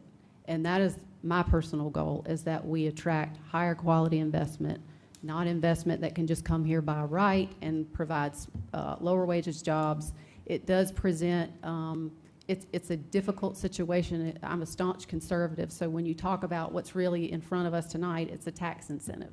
And I hate the word, I cringe at it, but as I have served on this council, I do believe that our economic development director that we have on board now is looking for developments that fit in well with our community, that and is presenting options for us to consider that are competitive, that do not give away the farm, and that allow us to recruit business like this, a headquarters that is going to fit in with the community, that the neighbors welcome, that is going to help us with life sciences, that is going to help us with our children to find better jobs, to get them boots in the ground from early education into being with these companies and growing with these companies. And I do think that the communications that I've had with Mr. Pomeroy and with Alice, that they have been forthcoming. They have been willing to come forward to the community. There were a couple of folks that I felt like wanted more information. This is second reading. You have between now and third reading to ask any questions you want to ask, to get that information before third reading, and to reach out to your council members if there are issues. I have asked the hard questions. Some of the crazy questions that have come across, well, they're not crazy sometimes, they are, we want to make sure there's no biohazard exposure. We want to make sure that there's no chemical here that's going to expose our surrounding community. We want to make sure that we're not testing on animals and killing animals next door or inviting viruses over. I've heard that one too. So I think to those who are here who were concerned, you have time before July 13th to ask the questions. They've made themselves available to answer them. Take advantage of that. Reach out to your council members if you don't have any other questions. But I will tell you what I hear from this entire council is that we support unanimously this project. We think that this is in line with what the community wants. The issue that has been brought up as an amendment has solely to do with internal, how to measure the property taxes that will be generated amongst the varying governmental parties. And I do have some concerns that we need to be careful with the Rock Hill schools. They do have one of the highest free and reduced lunch rates. They are the only school district that's been subjected to TIFs where the funding has been taken from the schools and put into development projects within the city. Others have not. Other school districts have not had to do that. There also is a lot of funding has gone into this particular parcel. We're excited about Novant coming, but as a nonprofit, they do not generate any property taxes, which means the school will not have property taxes from that. So I do think that it is important to make sure that we support our schools. And one of the biggest things that Rock Hill Schools is looking at spearheading, and they've already been transparent with us, and they've already gone to the state to request funding for an ATC program. I've heard it referred to as an ATC on steroids, and this is going to, that program has more kids than they can serve, and we need to serve all of our community. We need to help our kids find jobs. We need to help them, and we need to help our Rock Hill schools. So I do think that we still have another reading. I'm not sure that number that's been proposed is what was presented and what was approved with the partial of the Panthers project. So I would think that would be, that there would be receptiveness to that. So I will support the amendment on that. But I think what's important is for this community to see that this entire council is supportive of this project. And it's the internal component of that is the part that's gotten much of the debate today. So Madam Chair. I will. Before we, one comment. Sure. I think it's important for this audience and everybody listening, we do support the full school districts. And I'm not going to vote for this, but that doesn't mean that I don't support the school district. I do. The other thing is that you would think in personal life and in business, if you're going to propose something like this, it seems like the school district would have a conversation with the city of Rock Hill. Wouldn't you think that? That's what I would think. That would be the proper way to handle this, is to have a conversation. Coming to us and asking us to make a decision on behalf of the school district that takes all the property tax dollars away from the city of Rock Hill is not the right way to approach this. But that's why the county's relationship with the city of Rock Hill is strained for decisions like this, and it'll continue to be that way. And what should be happening here in this county is we should be working strategically with every strategic partner in this county, all 9 municipalities, all 4 school districts. We should be working together. But what are we doing tonight? We're tearing the rest of the bridge down. We should not be doing that. I couldn't disagree more. I think that this is a proposal that can be discussed at the city level, and I do think that we've got to start looking out for our schools, especially with the situation here. And I do think that we should that we have to make those considerations. And if the city disagrees, I mean, this is the way to put it there. Call for question. This is the vote on the amendment only. All those in favor say aye. Aye. Any opposed? Opposed. Motion carries 5-2. On the main motion to approve the FELO incentive as in full as recommended by the ED committee in terms of the total numbers, all those in favor say aye. Aye. Any opposed? Motion carries unanimously. We appreciate all the folks coming out on that matter, and anyone else wishing to share information with council before third reading, you can certainly do that via email, and the property owner has made himself available to the community. Sure, we can do that, Chip. Everybody in favor of this project, if you'll stand.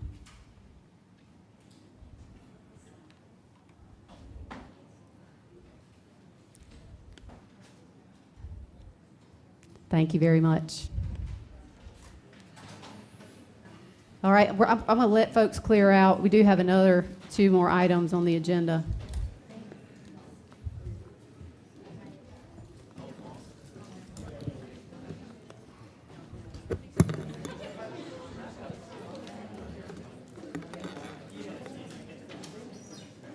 Night, Barry. Good night, Al.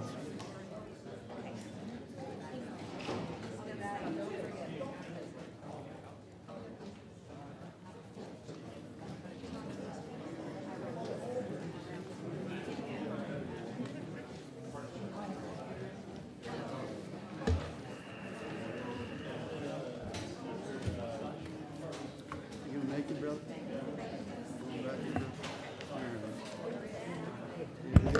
Well, yeah, no. Okay. No, I mean, I'll professionally give it back to you. I stated my points. That's all I did. You think it's a good look for you to say, those count those that don't know what the hell they're doing? You said 2 things were incorrect. What did I say? What did I say was incorrect? Impact fees? Rock Hill's not got an impact fee? Rock Hill, Rock All Hill, right. I said Rock Hill hasn't come to us and asked for anything. But that's beside Do we need to take a 2-minute break? That's beside the point. 2-minute break to let folks go to the They restroom? haven't come. Yes, They sir. can't come. But you addressed that. I don't have to address it.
Okay.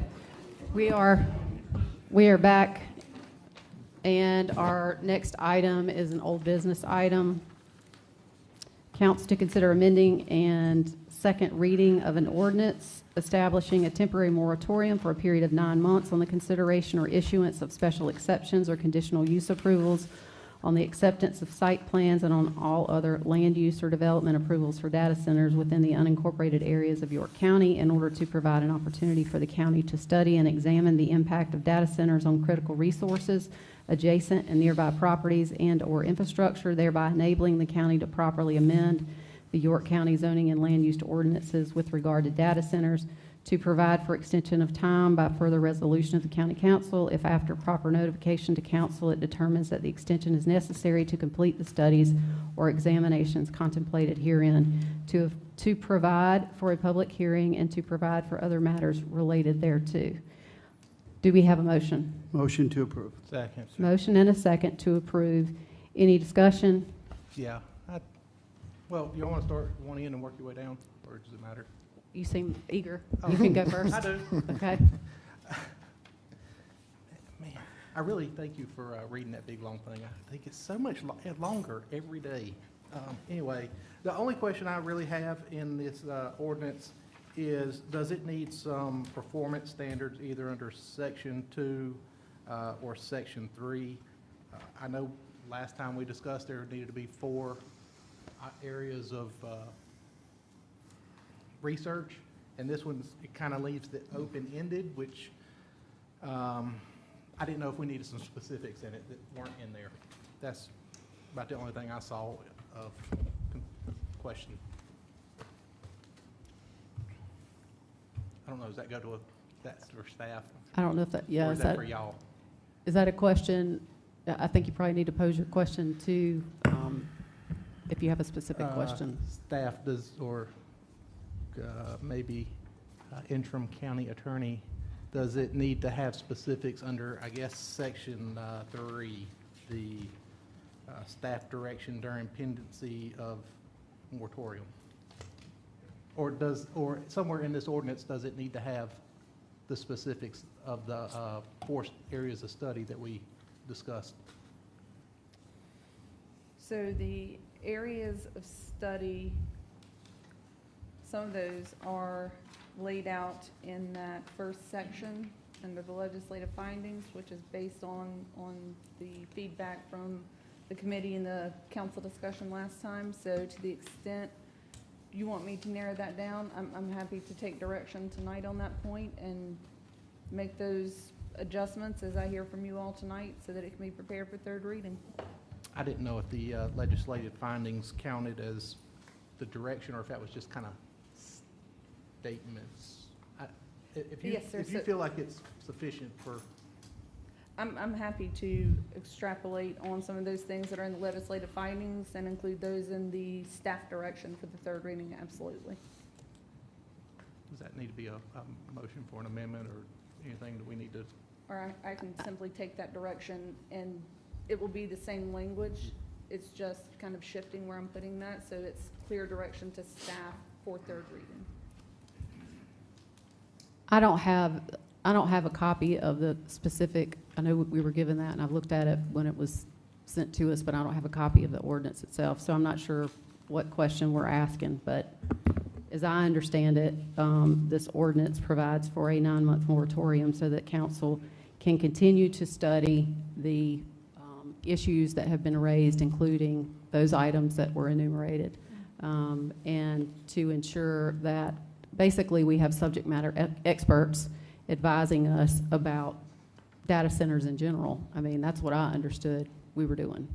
And to ensure that the pending ordinance would have the correct information available. So I'm not sure, Andy, is there a concern in what's been proposed? It was Section 3. The stuff's under Section 1. It's kind of in all the little things I was thinking it needed to be. If I understood Councilman Litton correctly, he just wants to ensure that those legislative findings are also included in that staff direction so that those two things are directly flowing together, and that's certainly something that's easily amended. Because it's my understanding that a moratorium has to have specific requirements and not really open-ended. Maybe I misunderstood that. I mean, I'm personally comfortable with the way that the motion is drafted from legal, but if folks want to consider something different, then you You all need to good with it? consider Let me see that. a motion. I think it's drafted fine. I think, though, as you stated, you could take this as a step request, directive, as you mentioned, to update it. I'm fine with that, too. So that's Yes, no sir. problem. I'll just make sure that that language is reflected in both places. I Yeah. think Mr. Edwards and I are of the same understanding as to the direction, but I have no issue making that correction. Yeah, sounds good. Okay. If Mr. Riley. This is directed towards County Attorney. I know you and I had some conversations about how does this apply to the current project going on. Would you clarify for those sitting in the audience and those on council how this, if or will it apply to the current data center being built? So the moratorium is meant to be broad, as broadly applicable as it can be. And so what you have when you're dealing with an ordinance like that is you run into things like vested property rights in South Carolina. So it is applicable to anything that does not have vested rights. And so then you're looking at, what do you mean by vested rights?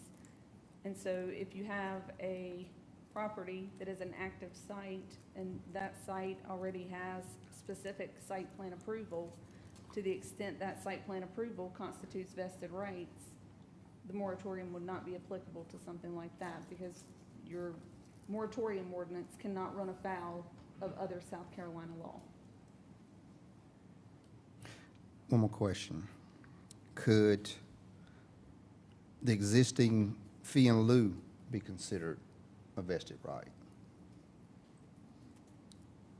That is a much more nuanced question, and Okay. certainly would involve legal advice, and Okay. I would not. We'll get that on the next one. Yes, sir. Okay, thank you.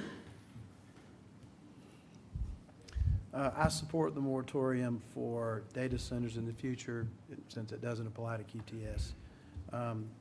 Second thing is that, one second.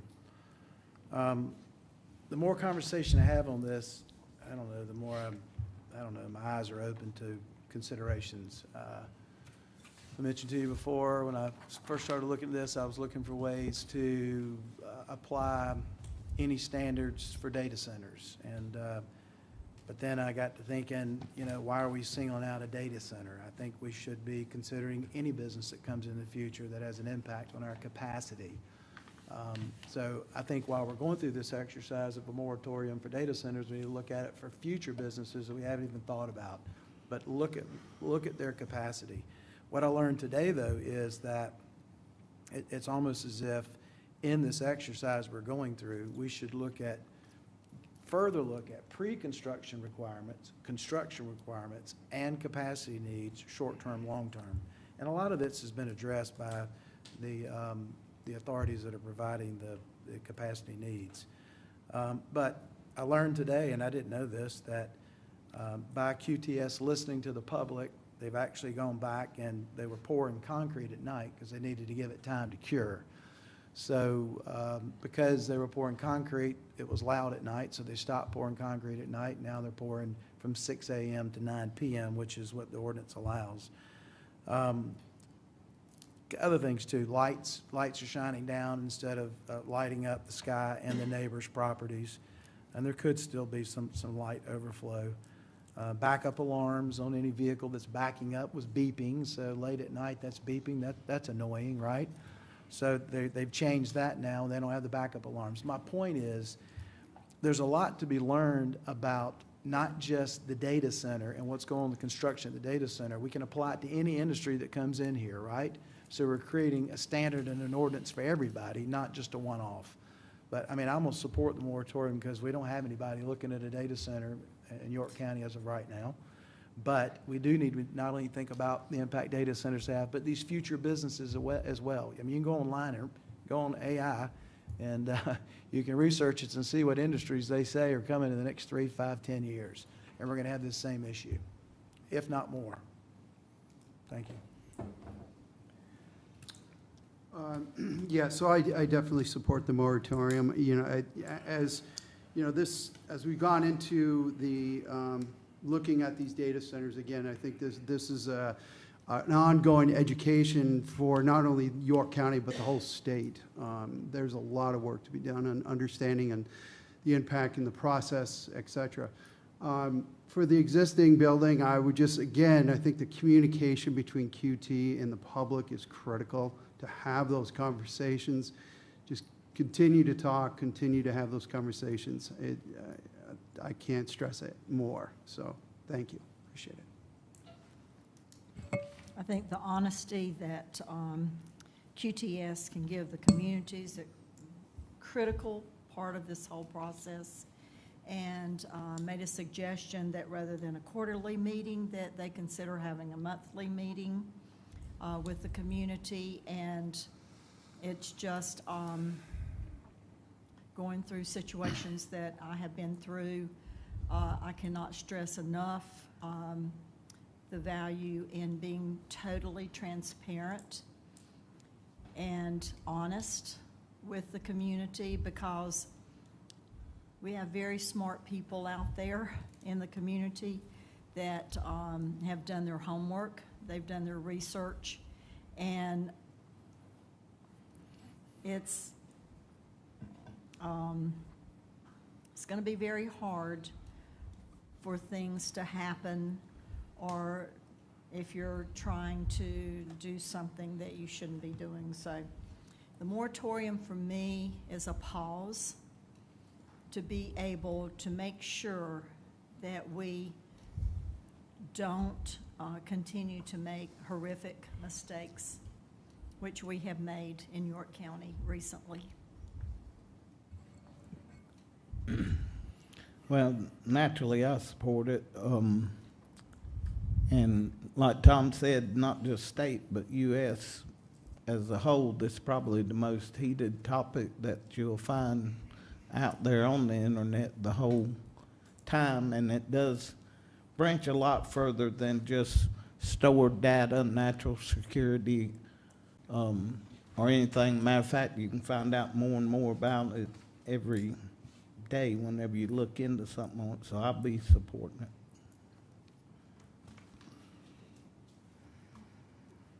Anyone else?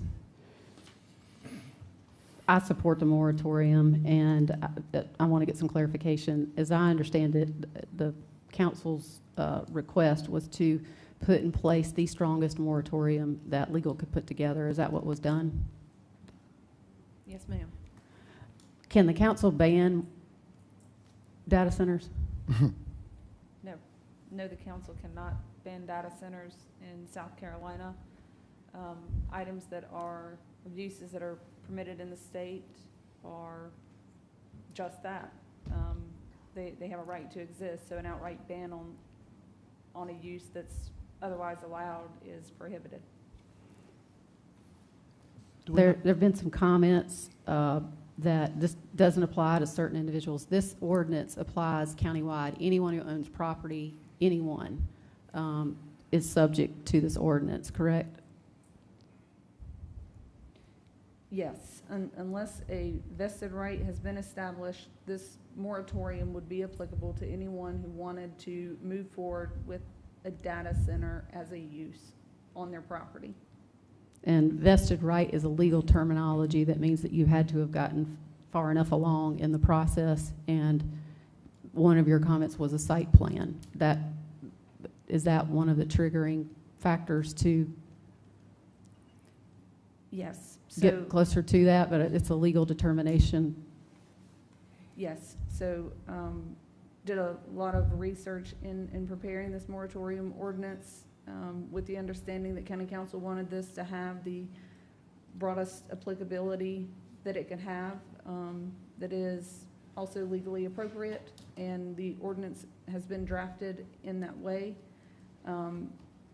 Again, the only thing you run into is if someone is far enough along in their process that they have established vested rights, and a specific site plan approval is one of those triggers to ensure that that person can essentially move forward with their development, then they have vested rights. Absent that, this moratorium ordinance is applicable. So a property owner who owns land in the county who does not have a site plan, this moratorium applies to them. That is correct. There were some questions that were raised about process. Was the process followed throughout? I mean, it seems to me that this was discussed at committee stage. This was also then, it's been referred to planning and to the Planning Commission, even though moratoriums aren't required to do that as an added precaution. Has the process been followed in this instance? The process not only has been followed, the county manager and I have spoken about this a few times now, and what we wanted was to take the most cautious approach possible. So overabundance of caution, because the Planning Commission, who is not required to weigh in on a moratorium, because a moratorium, you are suspending a part of your ordinances that would otherwise be applicable. You're not amending them right now. You don't need the Planning Commission's recommendation to move forward with that. However, the Planning Commission was involved in the pending ordinance that had taken effect right before we started on the moratorium process. So out of an abundance of caution, we thought it's best to send this to those folks also, let them give any feedback they might have before we get to third reading.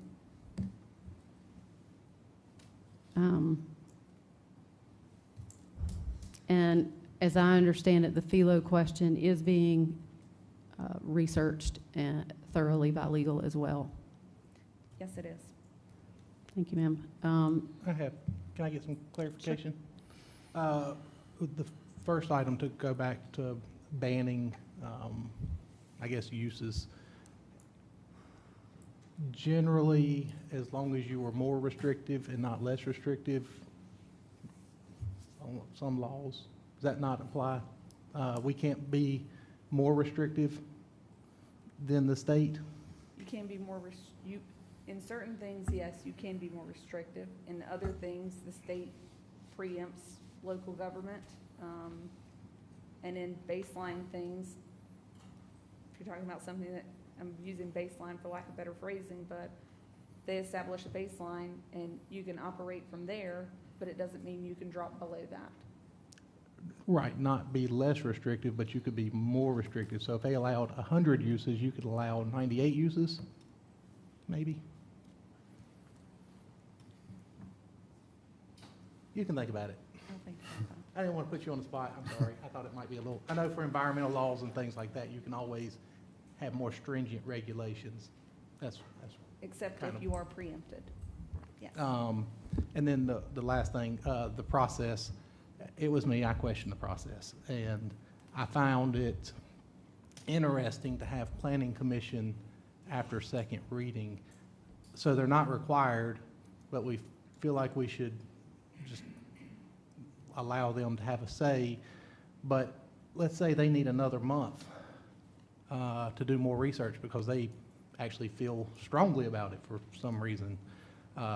Would that delay this, or would we just ignore what they're asking for? I mean, I hate to waste somebody's time. So I think this is more to get their sentiment on it, and if they have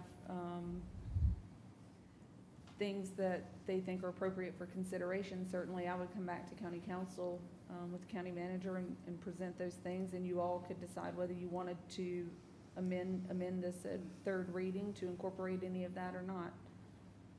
But a moratorium is different than the regular process of amending your ordinance, because you're not getting into the nuance so much there.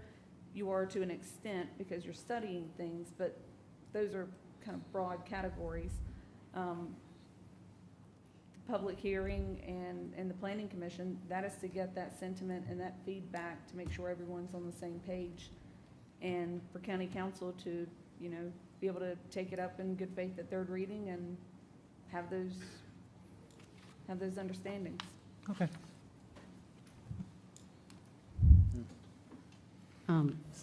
Yeah. So Laura, to put it in simple terms, we're putting a pause on it, and all eyes that can look at it, the better. Yes, sir. Working with county management to put together a plan for how we're going to approach this thing over the course of 9 months, and they've put a lot of work into that, and I think we will be ready for the pause and be ready for the studies. I will just add that one of the things that makes this situation a little unique is that the state has done a lot of discussion about needing to regulate this. At this stage, there is no regulation from the state, and that also presents a unique reason why the council needs to take this action, is to gather additional information. I would say that I am fully supportive of and intend to suggest to council at the next council meeting that we also look through the entire use table and identify any other industries that may fall within this category to determine if there are any issues that council, let's be proactive about this, and new technology types of things that may need a closer look since RECODE was adopted in full force. I think that's an area to take a look at, but I fully support this, and I think it's warranted, and I think our community is asking for it. All those in favor say aye. Aye. Any opposed? Hearing none, motion carries unanimously. The public hearing on that issue will be at the July 13th County Council meeting. We do have one other item tonight of new business. Council to consider approving the collection of cash surety bonds in order to complete the necessary road repair improvements associated with Bailey's Run subdivision phases 4, 5, and 6. Do we have a motion? Motion to approve. Second. Motion and a second. Any discussion? Mr. Edwards. I just want to clarify real quick that we're asking for the surety bond at this point. We'll come back to council later for the acceptance of the roads. So that's gonna be an additional item later in the process. So I wanted to make sure that was clear for everybody. Just for purposes of my information, this particular item was added to the agenda because, as I understand it, a developer did not complete the requirements of the road within a subdivision, and because of, thankfully, the changes in the ordinance that we made that required developers to post a bond, this bond will be executed on so that the taxpayers are not funding the completion of the project, that it will be funded through the bond. And so this is something, the first step that we have to take in order to get that done. Mr. Roddy? I do want to point out that after speaking to several people today with the county staff, is that this work now is supposedly, with the funds that's available, our county staff will, I guess, contract it and do the work, because I don't think the bond was large enough to go out to an outside contractor to perform it. Something similar to that. We're actually going to be doing the work ourselves. Yeah, that's what it's going to be performed in-house. Road maintenance will, so not an outside contractor. I think that's what I was saying. All those in favor of the motion say aye. Aye. Aye. Any opposed? Sorry, I didn't know y'all were continuing on. Motion We're fine, carries. we're fine. Committee and other reports, finance and operations, Chairman Tom Audette. So June 15th, with Councilman Atkins and Councilman Roddy, we had a meeting for the Finance and Operations Committee. In that meeting, it was in essence approval of committee funds for allocations in multiple districts. So I'm just going to go through the district fund approval. In District 1, for Greater Things Ministry, the amount of $1,000 was approved. For District 2, Project Safe PEP for the amount of $5,000 was approved. In District 2, Clover Area Assistance Center for a amount of $5,000 was approved. In District 2, Writable Therapeutic Writing Center for $8,000 was approved. In District 3, Jefferson Remembered was approved for $4,000. Again, in District 1, Blessed to be Blessing Outreach for amount of $1,000 was approved. In District 4, Greater York County Chapter of Ladies of Distinction for $2,000 was approved.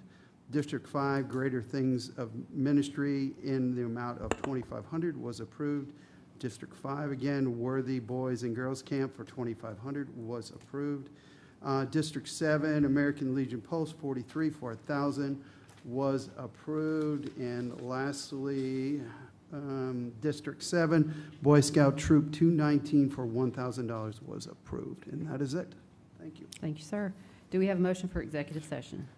Yes, I got two. Receipt of legal advice, legal matters, litigation update, and then again, a receipt of legal advice, consideration of settlement agreement for project 11149-014, track 97. Second. Motion and a second. All in favor, say aye. Aye. We will go into executive session.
We are out of executive session. No action was taken. Do we have any motions? Yeah, one motion. Motion to authorize settlement agreement for project number 11149-014, track 97, as discussed in executive session. Second. Motion and a second. Any discussion? All in favor say aye. Aye. Any opposed? Motion carries. Do we have Motion Motion to adjourn. Second. motion and a second? All those in favor say aye. Aye. We are adjourned.